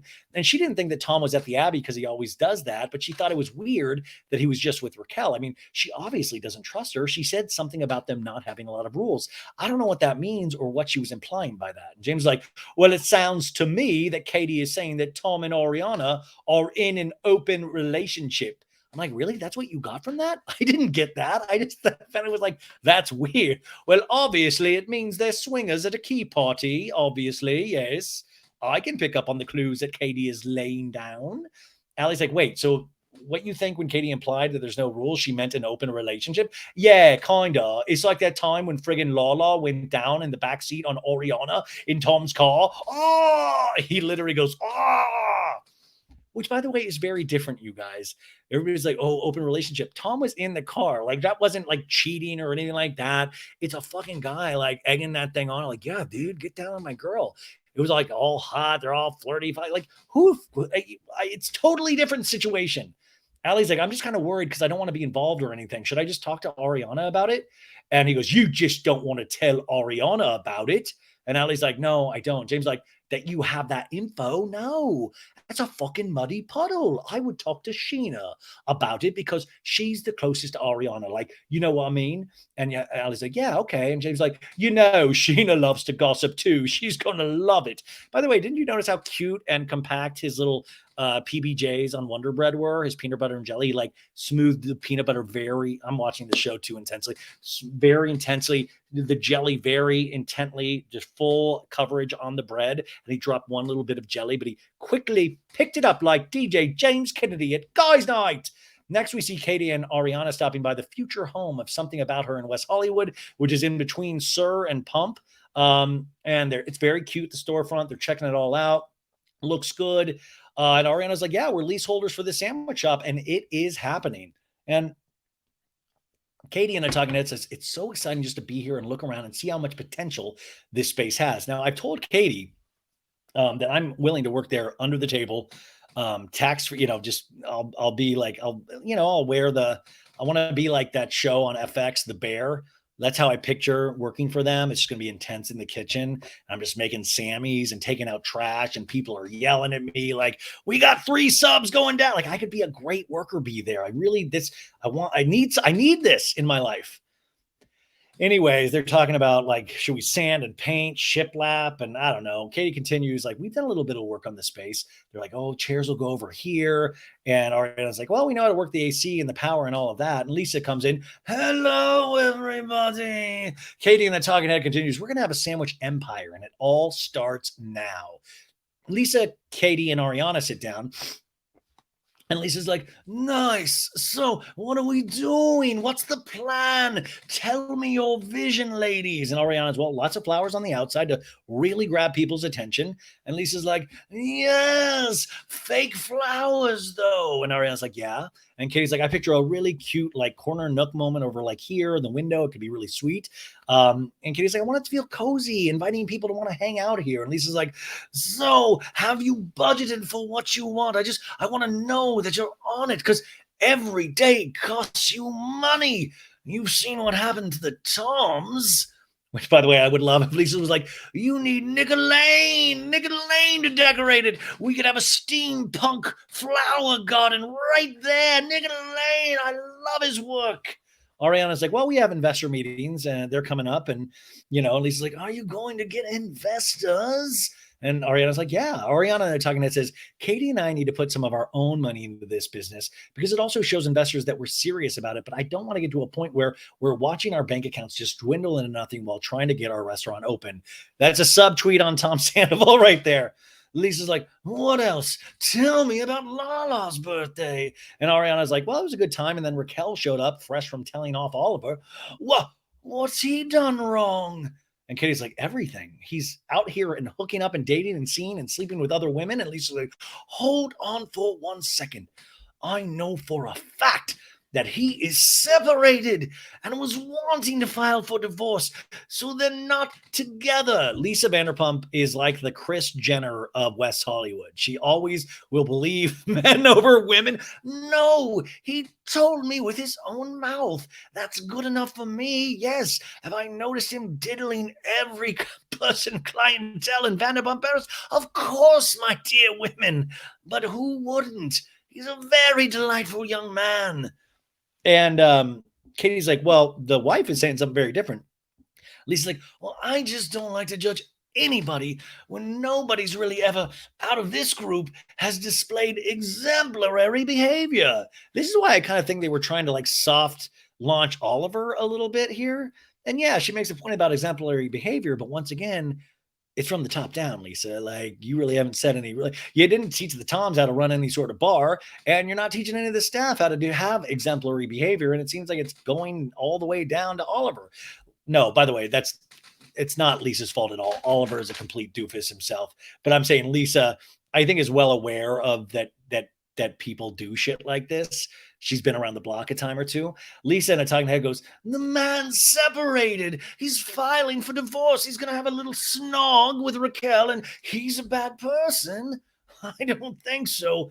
Not in my eyes. If I was separated from kin, yeah, I would be out snogging too. Nicolane. Ken's like, I'm never going to do it. You're never going to snog. I'll never be separated from you. Oh, Ken. Oh. Did you hear, Katie, that Raquel was in Tom Sandoval's jacuzzi with Schwartz? We'll get to that part. That's in next week's episode. Ariana says, I just don't want to see the gavel brought down on Raquel. Lisa's like, Raquel's done nothing wrong either. And Lisa's like, well, she made out with some guy. And Ariana's like, I agree. And Lisa to Katie's like, well, you're looking unconvinced. And Katie's like, she sucks. Katie's like, I'm going to set fire to her. Lisa's like, don't let your perception of Raquel, because it's so emotionally kind of stimulated. And Katie goes, oh, she's a hoe. I don't like her. Lisa's like, but you cannot say she's a hoe. She's a hoe, Katie says. And Lisa's like, she's not done. She's done a little kiss and a makeout. Come on, a little, a little tickle of the tits. Come on. And Katie goes, listen, I'm a hoe too. And Lisa goes, but you haven't had sex. Oh, yes, you've had sex twice in the last year. And Katie's like, what? Okay, two different people. And Katie's like, yeah. I was like, God, no, it was so many more times. They all laugh. Ha ha ha, sex. Another day, we cut to, brings us to the guest house, coffee and cocktails. DJ James Kennedy looks at the menu when Lala walks in. This is when she's in that white get up. It's very interesting. James is like, there she is. Hi, Jameson. You look freaking cool. I do? Yeah, your outfit's dope. Lala orders a Pellegrino. James orders a Purple Rain cocktail. And Lala's like, what's going on? How are you? Chilling, chilling. I'm preparing for my festival next Friday. Flying over to Atlanta. I'm going to play Imagine Fest. James in a talking head. It's kind of surreal. Like I've done my fair share of nightclubs, but this is my first music festival. I'm opening up for Cascade. Guys night. This has to be like 30,000 people. 50,000 people? Huh? We see a poster for the event September 15th through the 18th with tons of groups playing as well as individuals, including DJ James Kennedy. I will tell you, Cascade is an insanely good DJ. I saw him at Coachella. It was a blast. I mean, that was like 100,000 people just up and down. Like you felt the ground move. He really is awesome. I've always said this, even when I've disagreed with DJ James Kennedy, that I was like, he really does work at this. It might not be everybody's type of music, but he really puts a lot into this. And he's been out there on the road testing this for years and years and years, and he has not given up when a lot of people would say give up. And so listen, I'm always on the side of people that work hard. Things good should happen for them. James continues in a talking head. For those of you who have been sleeping under a rock, you fucking fat idiots, Cascade is a legendary music producer, DJ, songwriter. To open for someone of his level is massive. A dream come true. James is like, Ali actually showed me my first taco salad from Mendocino Farms because they ordered taco salad. And Lala's like, I really like Ali. She's funny. And when I talk to her, there's something happening up here. Lala is obsessed with people's brain power. And she's like your ex is like very robotic, very like Stepford wife. And James is like, yeah, like honestly, I think you've said your piece to her. I think she looks like she's in the wrong right now. And you don't even need to do anything or say anything. Like, let her be. Everybody's got a fucking opinion and everyone's got an ego the size of my fucking cock. Just kidding. And Lala goes, so small. And James like, oh, really? And Lala goes, I came back twice. So, and James looks down. He's like, oh, guys, no, yeah. Oh, that one, little Lala like, yeah, little James, woo! I love James is like always like, yeah, she said she came back twice. That's right. That's right. It's like James learned how to be a man from like a collection of Maxim magazines. And you can tell he's like a really sensitive soul in there, but he's just learned like just like put downs from Maxim and like, yes, I've got to have a boner at all times. You like the package, or am I giving it to you all sexually? And I feel Lala is a lot of the same way too. I mean, Lala is like she's doing handstands in the bed. I feel like these two really do have something very interesting together because I feel like they both put on these airs, and at the core, they're very sensitive people with like verbal assassin tongues. So Lala's like, well, returning customer. Anyways, what's the rest of the week look like? And James like, we're just going to be home scratching my balls pretty much. They both laugh like that's hysterical. Like, oh, great ball scratching joke. And Lala's like, well, you have a girlfriend to scratch your balls. And James like, but the heat wave's dying down. So figured we should do Hermosa Beach tomorrow. And Lala's like, oh, that'll be fun. If the Don can come, can I invite him? The Don, of course, is the guy that flooded their Lake Havasu. Was it Lake Havasu? Because remember, she said she soaked the entire bed because she was so excited from the Don. And it's so funny how people, the attraction, like I don't get people's attraction to Raquel. Like I don't feel like there's a lot of personality. And what we've seen from the Don, I just thought he like seemed like pretty skeevy too. So I'm like, okay, man, whatever gets you off, I guess. Lala's wild. It goes from the Don to Randall to James to Jax. I mean, like very interesting. James like, absolutely. I'm not going to exclude anyone because I've been disinvited from parties and stuff. When it comes to me, I don't want anyone to remember me as that. DJ James Kennedy, the uniter. He wants everybody to be able to go to Hermosa Beach and party. And James in the talking head's like, I'm just going to include everyone, and I don't want there to be any mishap animosity. Ever since Mexico, I've realized now that Raquel doesn't really matter to me, and she's not my problem anymore. You know, she's Schwartz's problem now. No, bro. She's both the Tom's problems. James is like, if Schwartz agrees to come, he's going to want his gal pal Raquel by his side. And Lala's like, you're a damn fool. And little Lala's like, yeah. James continues in a talking head. You know what's going to be worse with dealing with having Raquel at the beach is having Raquel not at the beach. So I can listen to everyone say, hi, why isn't Raquel here?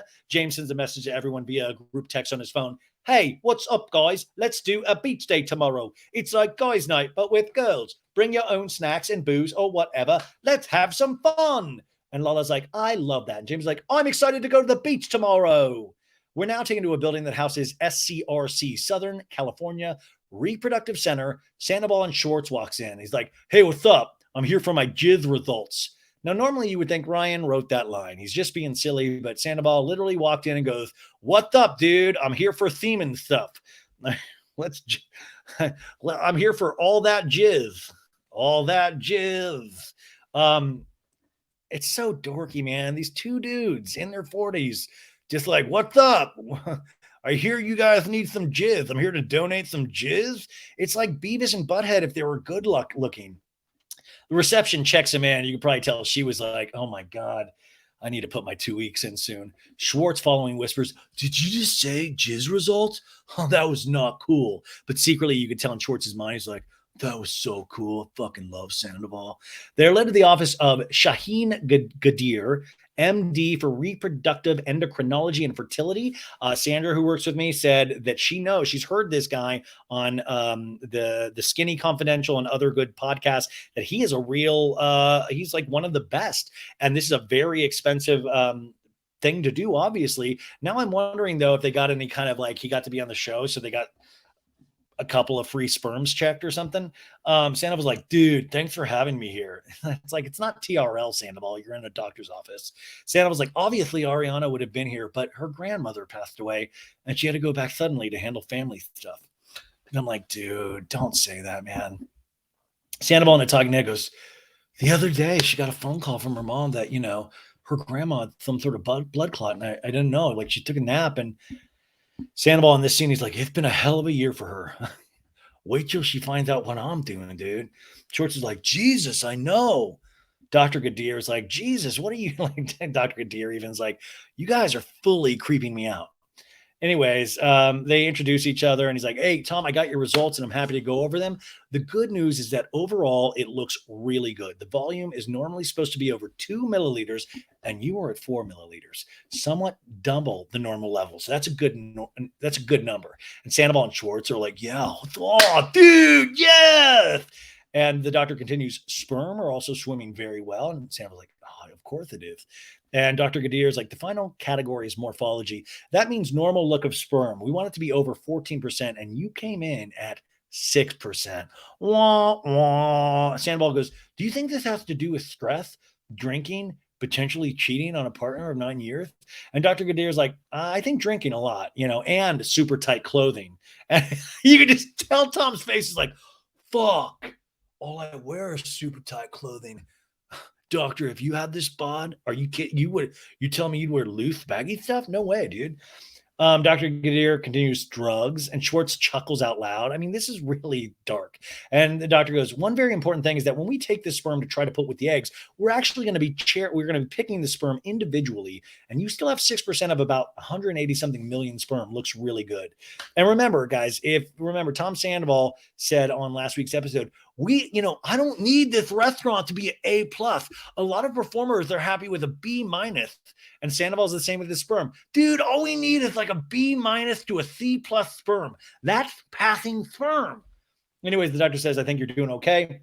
Why don't we take 3 months to improve your sperm quality? And I think with time, things can get better. Which, by the way, I hate to break it to you, Tom did not sober up at all.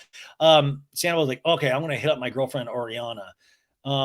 He just sounds really lost in this whole thing.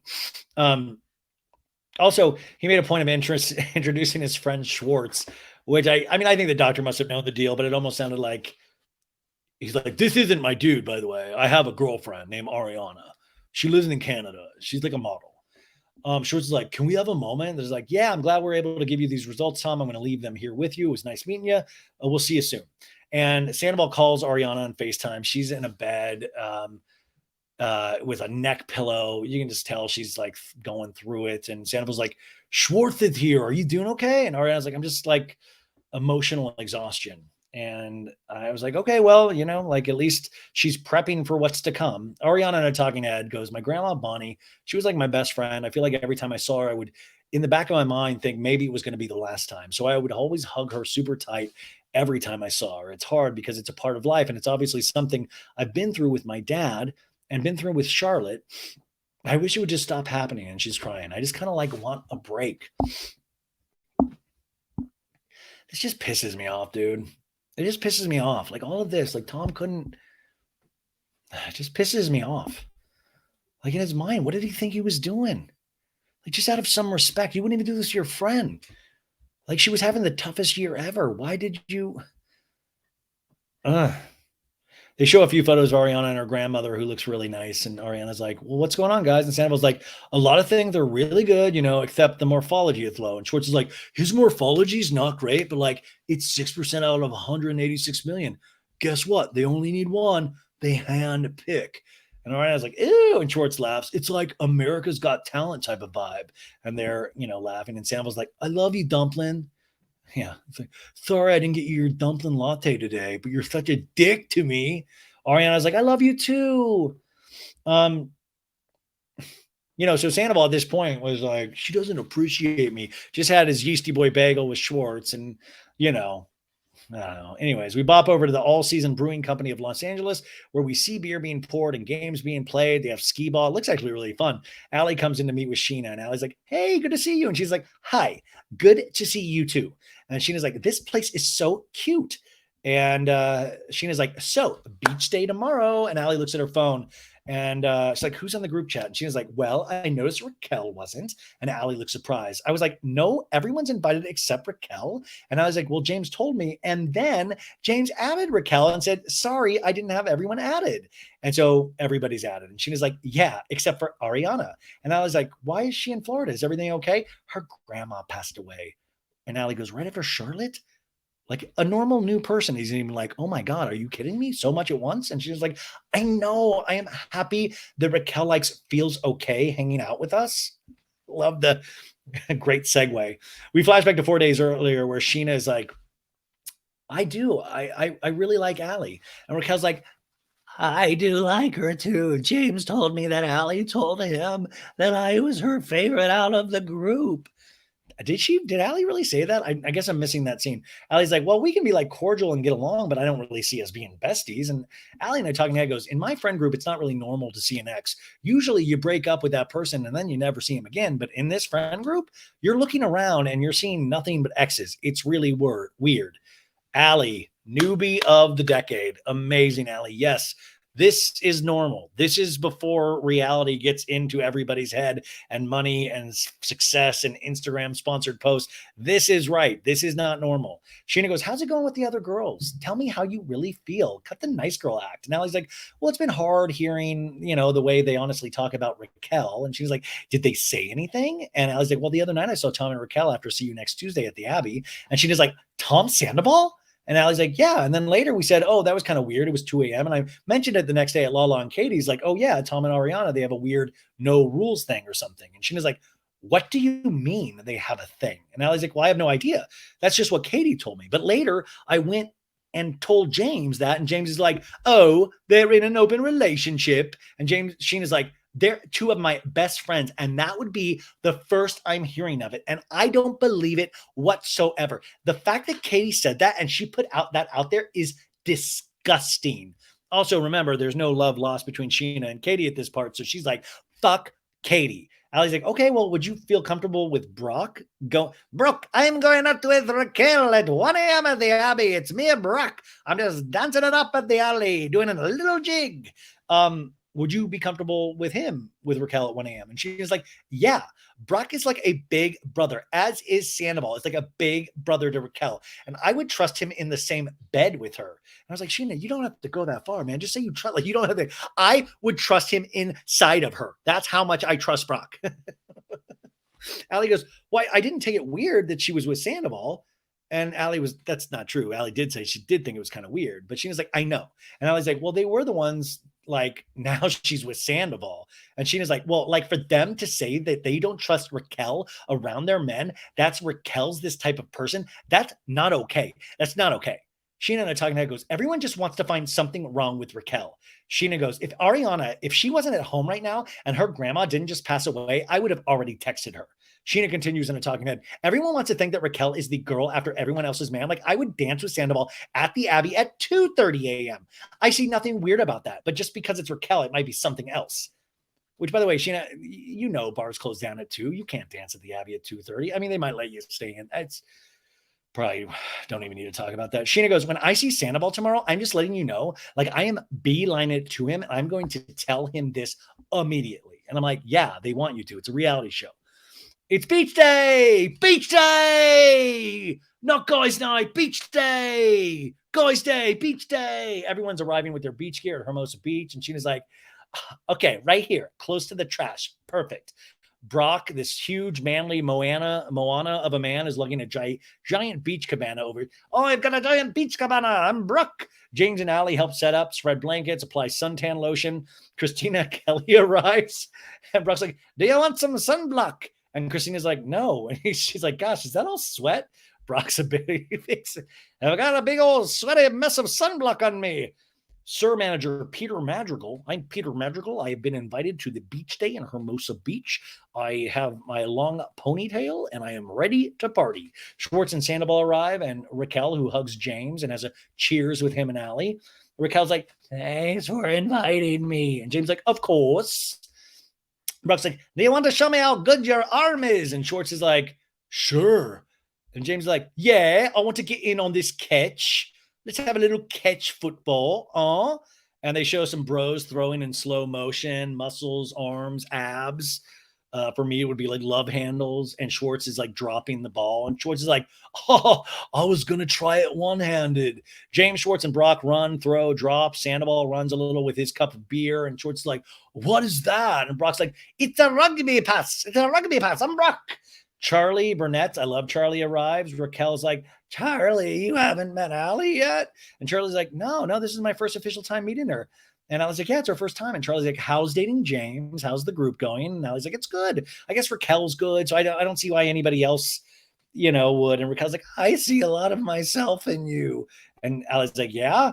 Raquel's like, I know you're happy in this relationship. James is now lying flat on his back, having missed a throw. And James is like, what happened? No. Raquel's like, of course, you're going to learn the lessons that you need to learn on your own time. What the fuck was that?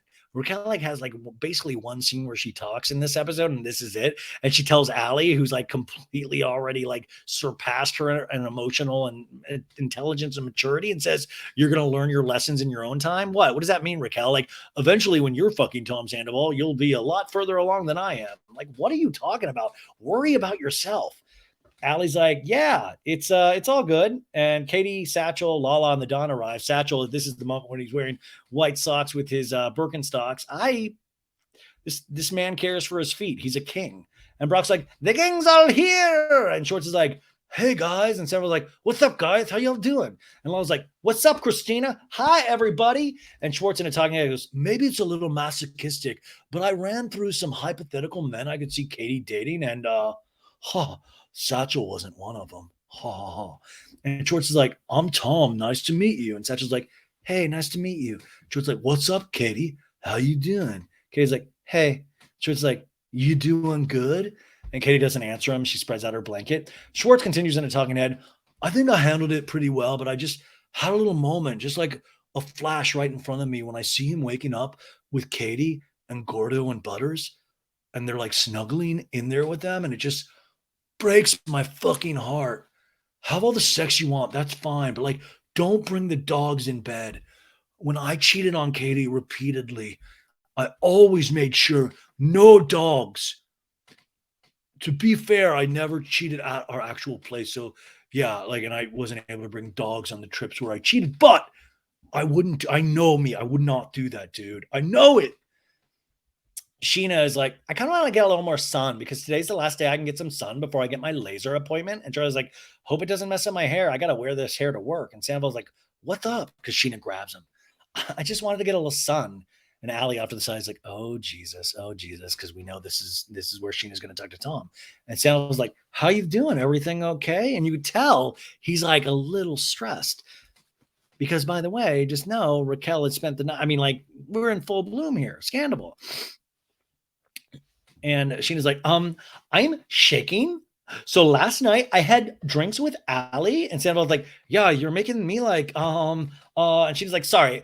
Last week Allie did a girls' night with Lala and Katie and Kristina Kelly, and I guess they had talked about how the other night after Sir, you all went to the Abbey together, and Sandoval was like, oh God. She's like, Allie was like, Raquel was just like with Sandoval on the dance floor or whatever, and Katie then was like, Raquel's going after Sandoval, and Sandoval was like, huh, you know what's funny that you say that because I'm fully boning Rachel. No, it's funny that you could say that because, oh my God, dude. He's literally, you could tell he's trying to Goodwill Hunting, like math equation. How do I lie to Scheana and everybody? Oh my God. And he goes, the hatred towards like Raquel, and Scheana interrupts, like, yeah, you're going this far now to throw fucking Tom and Ariana under the bus with her. And in that moment, Tom threw out this little like, oh, will this work? And Scheana immediately picked up, goes, yeah, this is crazy. And Sandoval goes, exactly. Yeah, it's a fucking Abbey. Huh, we know everybody there. It's not a place where I take a secret rendezvous, which is like kind of insinuating. It's like, dude, when I've cheated on Ariana in the past, I've never taken her to any place where any of you fuckers would be. In fact, I feel really embarrassed because I just got the best of me. Like, I guess I was just tired to go to someplace new. And I was like, the Abbey's right here. Like, who, what could hurt? It's just, it's late. Like, I mean, he really was sloppy here. Sandoval and I talking, and goes, it's annoying that Katie would say something like that. It's insulting, not just to me, but to Ariana as well. Raquel and I were not dancing all close in the dark corner of like a speakeasy. A bunch of us just went to the Abbey. Two of these people happen to be Raquel and I. Yes, two people that are currently fully fucking boning. What are the chances? Sheena's like, people already say enough about your guys' relationship, and it pisses me off. But then she said you and Ariana, so maybe she didn't use like the term have an open relationship. And Sandoval's like, that is like the most fucking ridiculous fucking thing ever. Are you fucking kidding me? By the way, you can tell it's like, it's not his forehead veins are popping. It's like his muscle veins right here, which we do have to talk about Tom Sandoval's physique. What's up? Somebody sent me a DM earlier this week going like, do you think Tom is on steroids? And I'm like, I don't know, man. I don't think he would admit it if he was, but I will say, I do know he works out every day. But remember, just because you work out every day doesn't mean you're going to get fucking as ripped as he seems to be getting. Listen, I think getting older is a bitch, and I think you do want to look good. And especially we've seen with Lenny Hochstein, you got a new hot chippy. You're trying to look good. I mean, who knows? But like those kind of veins that Tom is getting, like those are very different physiques that Tom's always been an in shape guy, but it's a very different physique than he had the last season and the season before. So who knows? Who would say? But it is, those veins are popping, man. Sam was like, but if it was true, I wanted to ask you and Brock if maybe you guys wanted to come over when she gets back and like, hang out. And she was like, oh, I do love a little Ariana makeout sesh. And Tom's like all proud of himself. He's like, oh, she totally bought it, dude. Schwartz is like, James, you want a little baby? I don't know if you fuck with tequila much. He's pouring shots. And James is like, I have to be in Mexico. And Schwartz is like, wait, you have really? Where? What part of Mexico? And James was like, I can with tequila if I'm in Mexico, and then I can drink tequila, but here I just feel like to drink to have a moment. And George's like, oh, I thought you meant tomorrow you're going to Mexico.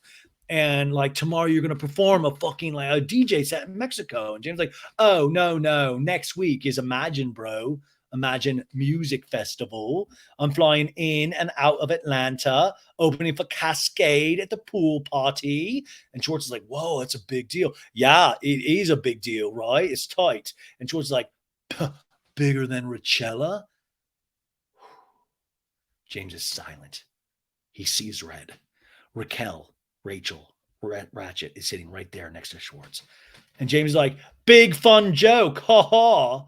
And Schwartz is like, it was a bad joke. It was a horrible joke. James ended up talking to him. It's like, let's remind you of the darkest time that you went through last year. And I'm like, James, we all went through COVID. He's like, no, for him, it's Rachella. Flashback to 2021. James is like, it's not really Archella. It's Rachella. James walks Raquel out to where her name is spelled out in giant balloon surprise and gets down on one knee. Raquel Leviss, I absolutely love you more than anything. Will you marry me? Yes. James continues in a talking head, and let's put that in the same sentence as the happiest thing that you worked hard in your entire life to get to. Imagine Festival, right? And it's like, what fucking demented piece of fuck would say something like that? And James is like, it's actually real life, Schwartz. Like some of the biggest. I know. You told me all about it. I'm so hyped for you. And James now is kneeling up closer to Schwartz. No, shut the fuck up. Shut the fuck up. You're not hyped for me, bro. Yes, I am. You make these stupid jokes on the side, bro. Take a look at your own. He goes, take a look at your own fucking life. And James is like, but I don't make jokes about your life. And Raquel's like, what's wrong with Schwartz's life?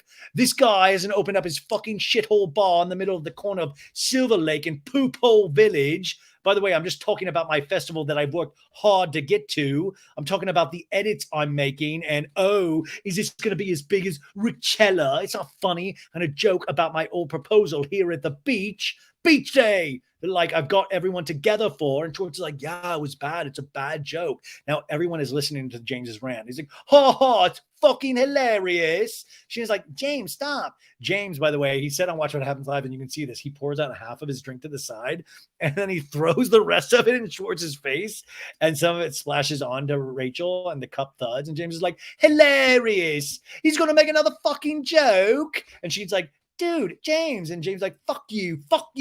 And James begins pacing. By the way, I do this every week, but I just want to show you guys. This is the official Rachella Festival wristband. This is a collector's item. This is bad juju, obviously. This is the actual Rachella. I do need an Imagine Festival. Maybe I should put this in a shadow box for DJ James Kennedy. Put it next to his Imagine. But yeah, I'm very proud of that. Anyways, and James yells again, you hurt my feelings every time I fucking see you. What was your proposal again? Oh, yeah. You did it at fucking Rockin' Riley's, a fucking bar on Sunset, you fucking nerd. Flashback to 2015. Schwartz is like, Katie Maloney. And he's like, no, you're not. Will you marry me? And James like, fucking fuck off, mate.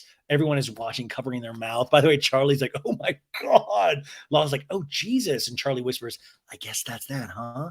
And Lala's like, this is so fun. And Charlie's like, let's go in the water. Oh my God, I love the water. What the? And she and Allie head down to the water. And Schwartz is like, James, if you ever do that again, it's not going to be good for you.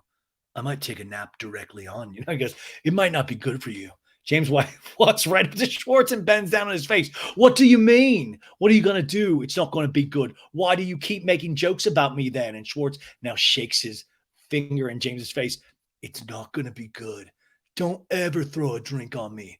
If you ever do it again, I'm going to take some of Sandoval semen with the low motility rate and throw it all over you. I'm going to cherry pick, dude.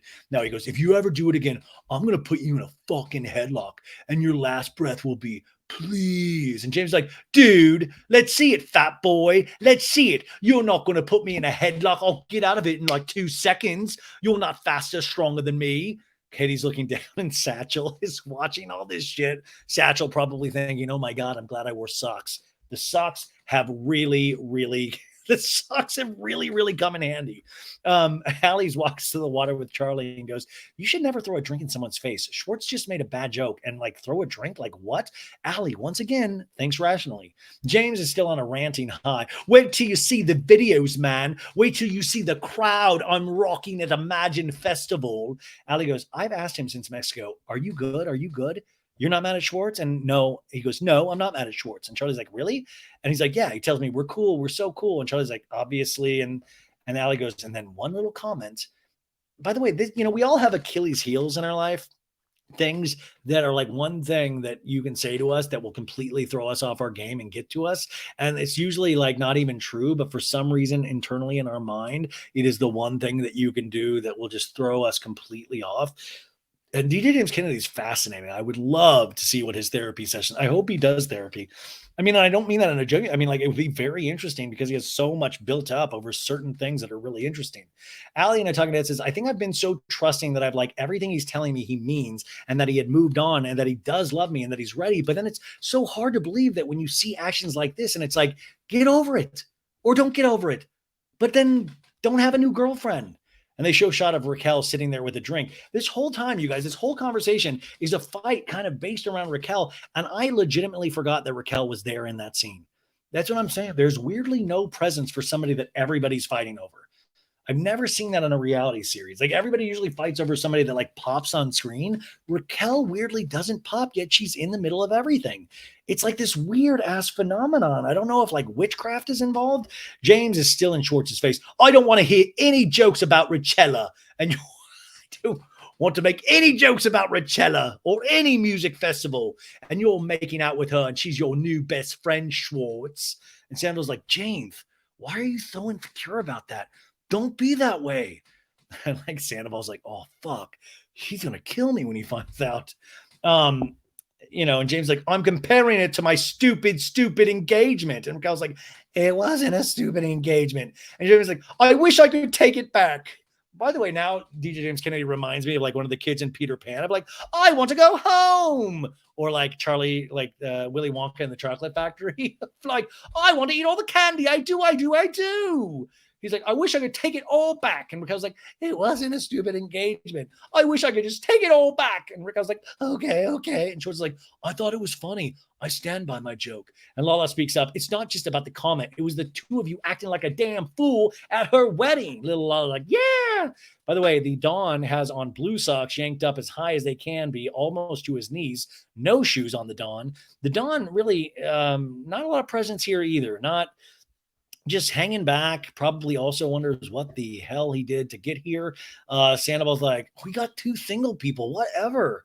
Sandoval truly is completely off the grid in terms of morals and all that. So he thinks everything is just fine. Scheana laughs. And Lala goes, I have a hard time thinking that Ariana would be fine with you making out with Kristina Kelly and maybe a little too close to home. I think that might not be great. And Sandoval goes, I think if Ariana and I broke up, I would be like, Ariana, make out with whoever the fuck you want to. You want to make out with Schwartz? You want to hook up with Schwartz? That sucks. But like, you got to go. And Lala's like, no. But I do believe you on that because you were bumping pee-pees with Ariana while you were still with Kristen.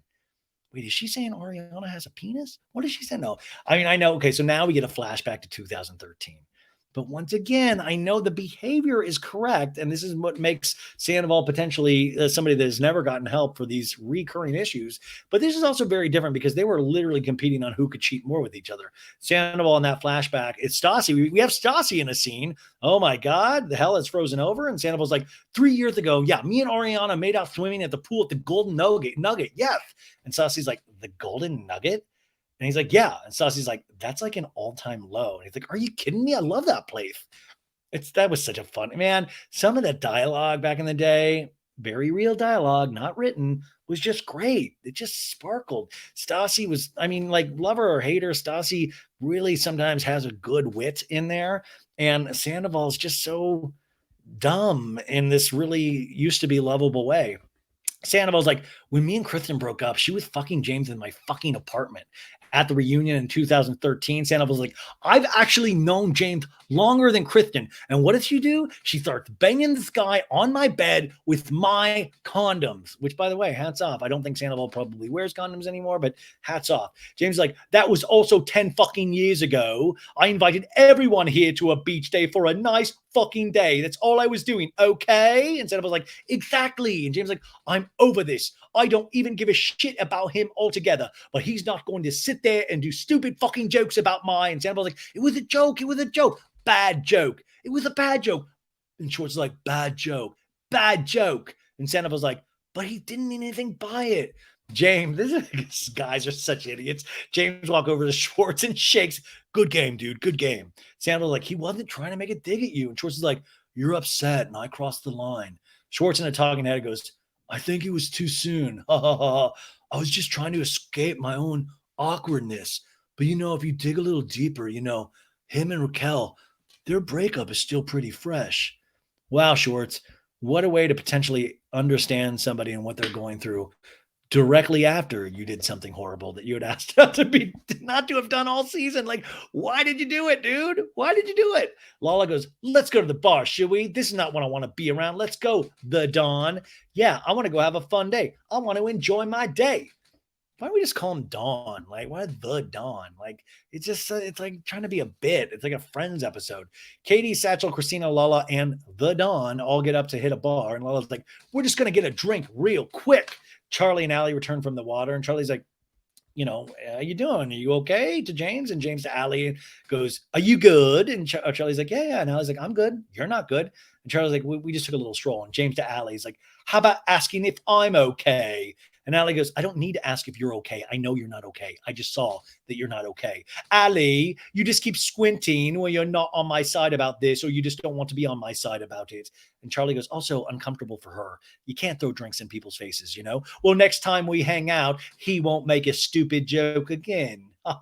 And I was like, the way you acted was a joke. And Charlie's like, I'm actually going to skedaddle. I have to actually work at this place that the show is based around. And Kristina Kelly's like, I have all these text messages. Lala, where are you? Come to the White Building. Let's go, everybody. They all pick up and go down the boardwalk to Tower 12, where there are delights for the hungry surfer. Juliana Carosa, where there are delights for the hungry surfer. Brock finds them inside. Hey, gang, we're in here with the delights for the hungry surfer. Lala to Katie's like, how do you feel? And Katie's like, dark energy. Katie in a talking head says, when Lala and I texted Kristina and told her to meet us at the bar, we didn't expect everyone to follow. I mean, we left the beach to escape them. We see they're ordering drinks and appetizers, and Katie to Lala goes, I don't want to share things over there with them. And I'm like, Schwartz, by the way, orders 2 dozen wings to share. Schwartz waves across the seating area to Katie and Satchel. He's like, hey, guys. It's very awkward and unnecessary and just weird. And Satchel's like, hey, what's up? And Katie goes, hi. I already said hi to you earlier. You don't have to. You don't have to put on this whole air. And Katie's like, it's not an air. I already told you I don't fuck with you anymore. And Schwartz like, we're hanging out, having a good time, making Rachella jokes. And Katie goes, I already told you that. And Schwartz to Sandoval goes, oh, she really holds on to a grudge, huh? I'm so happy I'm not with her. I'm so happy I'm not with Katie. Good God. I don't miss her in any way, shape, or form. Guys always talk so tough. He totally misses her, dude. It might not be on a daily basis but trust me, he misses her. But that's so childish to say that every flipping episode. I'm going to speak loud enough where they potentially could hear. And if not, they're going to watch this back on television. James is standing. He's like, there was a bar over there if you want to get a drink, Schwartz. Schwartz leaves, goes to the bar. And Katie's like, this is some kind of a revenge or payback. I'm just living my life now the way I want to live. Schwartz goes, Raquel, what do you want? And Raquel's like, vodka. And Schwartz is like, the 3 of us should do a shot. And Raquel goes, what, tequila? And Schwartz goes, can we do 3 shots of tequila? You don't have to chill the tequila. Ugh, gross. Anyways, I'm glad you're here right now because I want to issue both of you an apology. That was a lame-ass joke. And James is like, it hurt my feelings, dude. And Schwartz is like, it was careless. I'm sorry about that. James is like, I don't want to talk about this in front of Raquel. I mean, honestly. And Raquel goes, oh, so you don't? Okay. And James is like, no, I don't. I'm sorry, I don't. James in a talking head, this has nothing to do really with Raquel at this moment, okay? I just wish for once the group could honestly be genuinely happy for me instead of throwing these low blow digs in my face. James goes, nothing about it's funny. Nothing about it's funny. Nothing about is a little funny. It's actually unfunny. It's actually humongous for me. James continues in a talking head. It's just fuck. In one little sentence that Schwartz had to say, I finally had something good going. I'm happy. Like, I've got Imagine Festival coming up and you're just going to throw like this in my face now. Honestly. He starts like tearing up. It's like really actually very sad. But I just thought, like, oh my God, next year we need to do the roast of DJ James Kennedy. The guy will fucking lose his mind within the first. Like, okay, what can you say about DJ James Kennedy? Fuck off, you fat fuck! Shut the fuck up. That's not funny. Schwartz is like, I can become a little callous. I can be callous, but I'm a nice fucking guy. Maybe stop telling people you're a nice fucking guy. Let people come to that thing. And at the same time, it's almost like you're trying to convince yourself at this point. You've done a lot of things that are not a nice fucking guy. Lala is like, what are you guys talking about? And James is like, life, bullshit. Schwartz is like, I made a cheap joke and it was a little callous and I forgot that people don't operate. Unacceptable. Back me up, Lala. And Lala's like, yes, I agree, but also no buts. I'm going away. And Lala goes, no, I was going to build on that. I was going to build on it. Schwartz is like, he threw a drink in my face. We're even now. And Lala's like, no, you are so far from even. And it's like, what? And Lala's like, you need a fucking fist in your face, bro, for like your shit. 100%. Lala getting all tough. Little Lala's like, I'm going to fucking kill you, dude. Lala, like, you need a fucking fist in your face, bro. My God. Lala and Jack goes, I got a lot of feelings towards Schwartz. I resent him for hanging out with Randall, Emmett, kissing Raquel when Katie made it quite clear that it would affect her. I see right through his little, I'm a basset hound. I'm nervous. Fingers in my mouth, nervous. Fingers in my mouth, can't talk. Fuck you, dog. Yeah, fuck you, dog. And so this is going to be really quick here. Lala goes, guess what? I think talking to you is like talking to a farm animal. So I believe it. And Raquel, Lala, you're like a personification of a sponsored post. Believe it, Lala says. Schwartz is like, you're the corniest human being in this whole entire place. Not true. Not true. Lala's like, corny. Okay, keep going. Yeah, give them Lala. Who the fuck is Lala? Yeah, Lala says. I'm 1,000 times a human being than you'll ever be. He levels his hands up in the air. Open a bar and then I'll be impressed with you, Lala says. Schwartz goes, go get some more Botox and plastic surgery. You don't know who you are. Schwartz turns and walks away and repeats, you don't know who you are. Lala follows him to his table. Let me break something down for you real quick. Call me when you have a business. I don't care, Lala. I don't like you. I don't like you. You're broke, Schwartz. You're broke. You're a fucking loser. The friends group is listening and cringing. Schwartz is like, you're corny. And Lala's like, you're 40 years old. Look at yourself. Look at you, Lala. You're so angry. You're so bitter. I don't want to know you. Lala goes, you're the epitome of a fucking loser. Schwartz is like, you're a bootleg housewife. Look at those lips. Ew. Come up with another line, Schwartz. You want to call me all these names of shit I've been through in 1 year? Girl, it would put you in a fucking grave. I don't know. Lala goes, don't you dare come from my business. That pays for my daughters every single fucking day. How dare you? Schwartz takes a bite out of a chicken wing. You're actually a great mom, Lala. Come back. I don't know. Oh, man. And he mumbles to himself, these are good. Oh. And this is like a really, really, it's really intense. And it's a little bit of a, Schwartz can be a real asshole. He can be really nasty, and he has all of those things in his mind ready to go. And so he has a mask up, like a lot of us do, right? But there's no defense here of Schwartz, but I will say certain elements of what he said are certain elements of things that keep getting repeated about Lala. There, the sponsored Instagram post line, like you're the personification of a sponsored Instagram post. There is a little bit of truth in that. That is how Lala makes her living. That is, the send it to Daryl shirts, all of this stuff. That is what he's directly talking about, but in a really horrible time, place, all of that stuff. It's a really weird thing, but it is one of those things that there is, truth to it. And I think that's potentially why Lala probably got to her a little bit and she really just opened up. But Schwartz can be an asshole.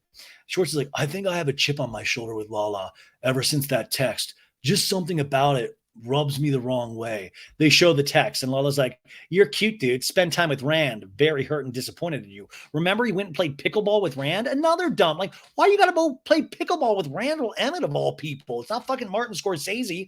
Schwartz is like, Law, it's nothing personal. Some pickleball and shooting shit. What happened between you guys is between you and him. And Lala goes, oh, it is personal. Trust me. But you couldn't even get on your own wife's team. How could I expect you to be on mine? I'm good on you. I don't associate with weakness. Then we see a text from little Lala going, yeah, bitch, I have a cell phone down here. Fuck you. Schwartz is like, she's like a one-dimensional human being. She doesn't know who she is.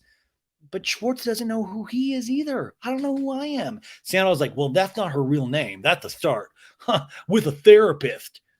He said that. Rachel's right there. Nobody's using their real name. T. Sandy. What are you talking about? Lala goes, your ex is so fucking out of line, Katie. Poor Satchel Paige is right here, just, fiddling with his curls. And Katie's like, I know, making fun of my face. Why? Talking about that I'm corny. Katie's like, what a dick. Let me know when you have a business that I can walk into and order something, you fucking loser. And Katie's like, accurate. Satchel's just sitting there with his arm around Katie. And the Dawn, I don't even know if the Don understands what's happening. James is holding a large bowl that looks like a fancy drink with straws. He likes his lady drinks. So do I. Him and Allie are drinking from it. He's like, what's this stuff in the middle of this? And he's like, James, Kristina Kelly, I dare you to drink this in the middle. And he says this. He touches the middle thing with his straw. And as he does, Allie pushes the straw away and it flips in the air and splashes the stuff into James's eye. James's eye, and James goes, oh my God. It is so hysterically funny. I mean, I can't even do it justice because it was so perfect. He screams like a little girl and he just like gets up and runs. And Sandoval's like, you got 151 in your eye, dude. Go wash it out. Go wash it out. He literally has 151 proof rum in his eye. Dude, I've had 151 shots. It will light you up. We hear the water running and James moaning like, oh no, what if I can't play Imagine Festival? No, I need my eyes for DJing. Allie is talking to the server and making fun of DJ James Kennedy. James in a talking head goes, it's the most painful thing on the planet, but I kind of set myself up for that one. They remind us that James just splashed a drink in Schwartz's face and eyes, but karma? I don't know. James continues in a talking head. Karma's a bitch. James comes out of the bathroom and Allie goes, it was water. No, it was 151 in the middle. No, she said it was decor. I'm not a pussy. Yeah, I heard you laughing when I was calling for you. And Allie goes, nobody wants to watch you make a fool of yourself. Bottom line, no one's enjoying it. James like, I'm going to go sit down. Allie's like, yeah, please. And shut up. Damn, Allie. Damn. No, dude, yes, run a tight ship. I love this. And Lala goes, what the fuck is in the air today? This beach was chaotic. This is chaotic. And she's like, wait, Lala, can I ask you a question? And Lala goes, always. If a good friend of yours who both thought Oliver was cute in Vegas, if they said like, oh, I'm separated, would you have just given the green light or would you have maybe asked more questions? And Lala goes, I don't feel like you were in the wrong with that at all, Raquel. You're a normal person, right? People tell you things and you believe them. And Raquel goes, I believe them. And Lala goes, there are women who are mistresses and homewreckers and all of that shit. You are not one, Raquel. Katie, the one thing that I want to address with you. And Katie's like, what? And James and Allie are getting up. And James like, I'm excusing myself. Oh, by the way, sorry, I missed. Raquel goes, Katie, the one thing I want to address with you. James and Allie get up. They're like, I'm done. And Raquel goes, I don't think that making out with people makes me a whore. We have a flash to Sir where Sandoval was like, I talked to Katie today. She was not happy. She called you a whore. And I'm like, and Schwartz is like, whore? And she goes, Katie's like, I was very clear about it, Raquel, and I gave you an opportunity to prove to me that you weren't that person. And Sandoval's like, so we got to prove things to you, huh? And Katie's like, shut the fuck up, dude. Shut up. And Sandoval goes, no. You know what? Ariana is not very happy with you right now. She's not very happy with you right now. Yeah. Oh my God. Ariana's not. Fuck you, dude. Katie's like, why is that? Yeah, because you know why. You know what you said. And Katie goes, I didn't say anything. Sandoval stands up. You know what you didn't say. You know what you didn't say? Apparently because me and Raquel went to the Abbey. Apparently because that's where our secret rendezvous was. We all know it was in my car, in front of my house, and in my backyard. And Lala goes, that's correct. That's where Allie said how weird it was that she saw both of you at the Abbey together. Now this is it. Producer Jeremiah, goes to Sandoval. He goes, has anything physical ever happened between you and Raquel? Sandoval goes, dude, it's like fucking Silence of the Lambs, Hannibal Lecter. He's like, no, nothing has ever happened between Raquel and I. Like nothing. Like it wouldn't happen between, like me and Katie. He gives this horrible, gross tooth. By the way, is his tooth, like I've never noticed the gap in his teeth. Like, is that getting larger? He's just lying and he's laughing. And it was the grossest thing I've seen on cable television since last week's episode of Vanderpump Rules. And it is so, I hope they play this again and again and again. This dude thinks he's controlling a narrative. This dude is lying to everybody. Anyways, we get back to the scene. Sandoval's like, let's bring Allie in here. And Katie's like, Allie, we got to talk, girl. Sit down. What did I say to you? And that was interpreted that like Tom and Ariana have an open relationship. Raquel's like, no one wants to own up to it. Yeah, Raquel, would you want to own up to it? And she's like, I told you. Allie goes, I saw Raquel and Sandoval at the Abbey. And Katie goes, right. And were they alone? And Allie's like, yeah, they were alone. And Katie's like, okay, they were dancing. Well, I don't recall saying anything. And Allie goes, all I remember is, quote, if it's not public knowledge, they don't care. I told James those words. Those are the only words that I will stand by. And Katie goes, public knowledge. Katie in a talking head goes, I was trying to explain to her that Tom and Ariana don't keep each other on leashes. They don't have rules for each other in their relationship, but also, like, my opinion of Raquel couldn't be lower at this point. I guess what I'm trying to say is that if Tom and Ariana do have an open relationship, Ariana knows nothing about it. Boom. Earlier on also said, Katie goes, if Tom is cheating on Ariana, I will kill him. Boom. Sandoval on this scene goes, you don't take any accountability ever, Katie. You know what the truth is? When you and Schwartz broke up and Schwartz would say, it happened, I'm fat, I fucked up here, I fucked up here. When you talk about it, you're like, I was left with no choice. It's fucking heartbreaking to me. Do you hear the word? Do you hear the words coming out of your mouth? You are a big fat liar. You dork. Oh, let's pity Schwartz and Sandoval, the guys. We're such deep feelers. Oh my God. Katie was left with no other choice. What are you talking about? In your world, cheating is just okay. Cheating is fine.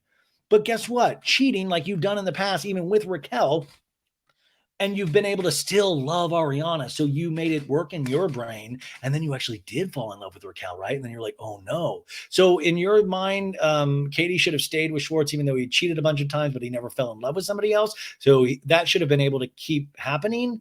You know what I'm saying? It's such twisted dude logic. Katie in the talking head goes, whatever Sandoval ever has heat or pressure applied to him, this is like his go-to, to just turn around and deflect and start saying, oh, what about you? You've never been accountable for anything. And Sandoval's like, I make mistakes all the time. I fuck up with Ariana. I say, I fucked up, dude. You don't ever say that.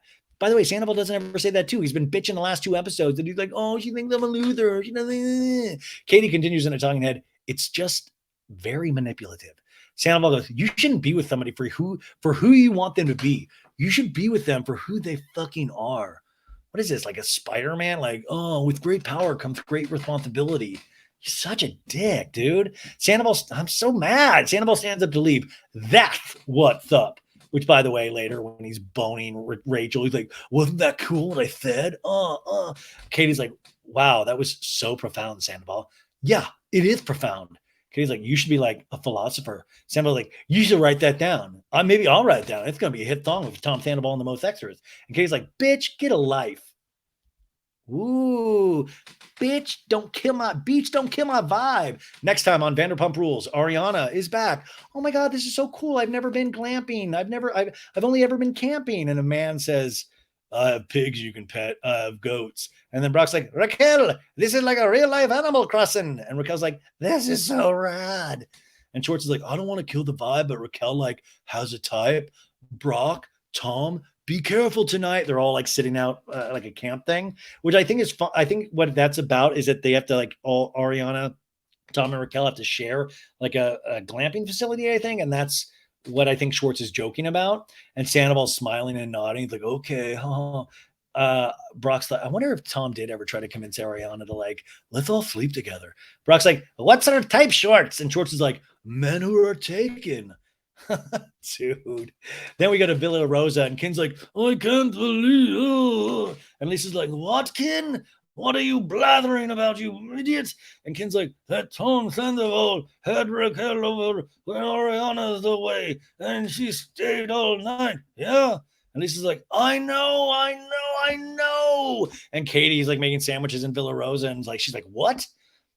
Which we'll get to. And Lala goes, I think Sandoval has a thing for Raquel. And James like, oh my God, if Sandoval is banging Raquel, that is just. And Lala goes, the last time that Sandoval was talking about a woman, oh my God, the way he talks about Raquel was when he was talking about Ariana while he was with Kristen. And James is like, damn, wowza, zoinks, oh, Guys Day, Imagine Festival, Rachella, Beach Day. Okay, you guys, I want to talk one last thing. This will be the end of part one. Oh my God, okay, that's not bad. 2 hours. This went quick. Are you guys good? Are you ready for part two? We're going to talk about a lot of things, including this Ken little scene about next week. So we'll do that. We'll do the Tom Sandoval TMZ walk and talk video. We're going to do Watch What Happens Live with DJ James Kennedy and Tinks, Tonks, Tanks. We'll do that. We'll do some Vanderpump gossip. And that's it. I hope you enjoyed this. I hope this was good. This was a DJ James Kennedy heavy thing. And I think he is just very funny, naturally funny. So it's even harder to make him funny because he's already kind of funny. So I hope you guys got some laughs today. I hope you have joy in your heart. And if this is where we end with you today, I think you're going to miss out on that second episode. But if not, if this is where we end, have a great damn weekend, you guys. I always tell people, drink something good, eat something great, tell the people that you're around that you love them. If you do love them, if you don't, don't do that. Take some time for yourself, watch something good, read something great, connect with nature, all of that jazz. And I'll talk to you bright and early on Monday. We got a great week of shows once again. And thank you for watching this or listening to this, anything. Remember to subscribe on YouTube, but you make me, oh my God, I got so much light in my face right now. The sun's coming down and it's finally hitting my face. Oh my God, this light's amazing on me. Okay, bye.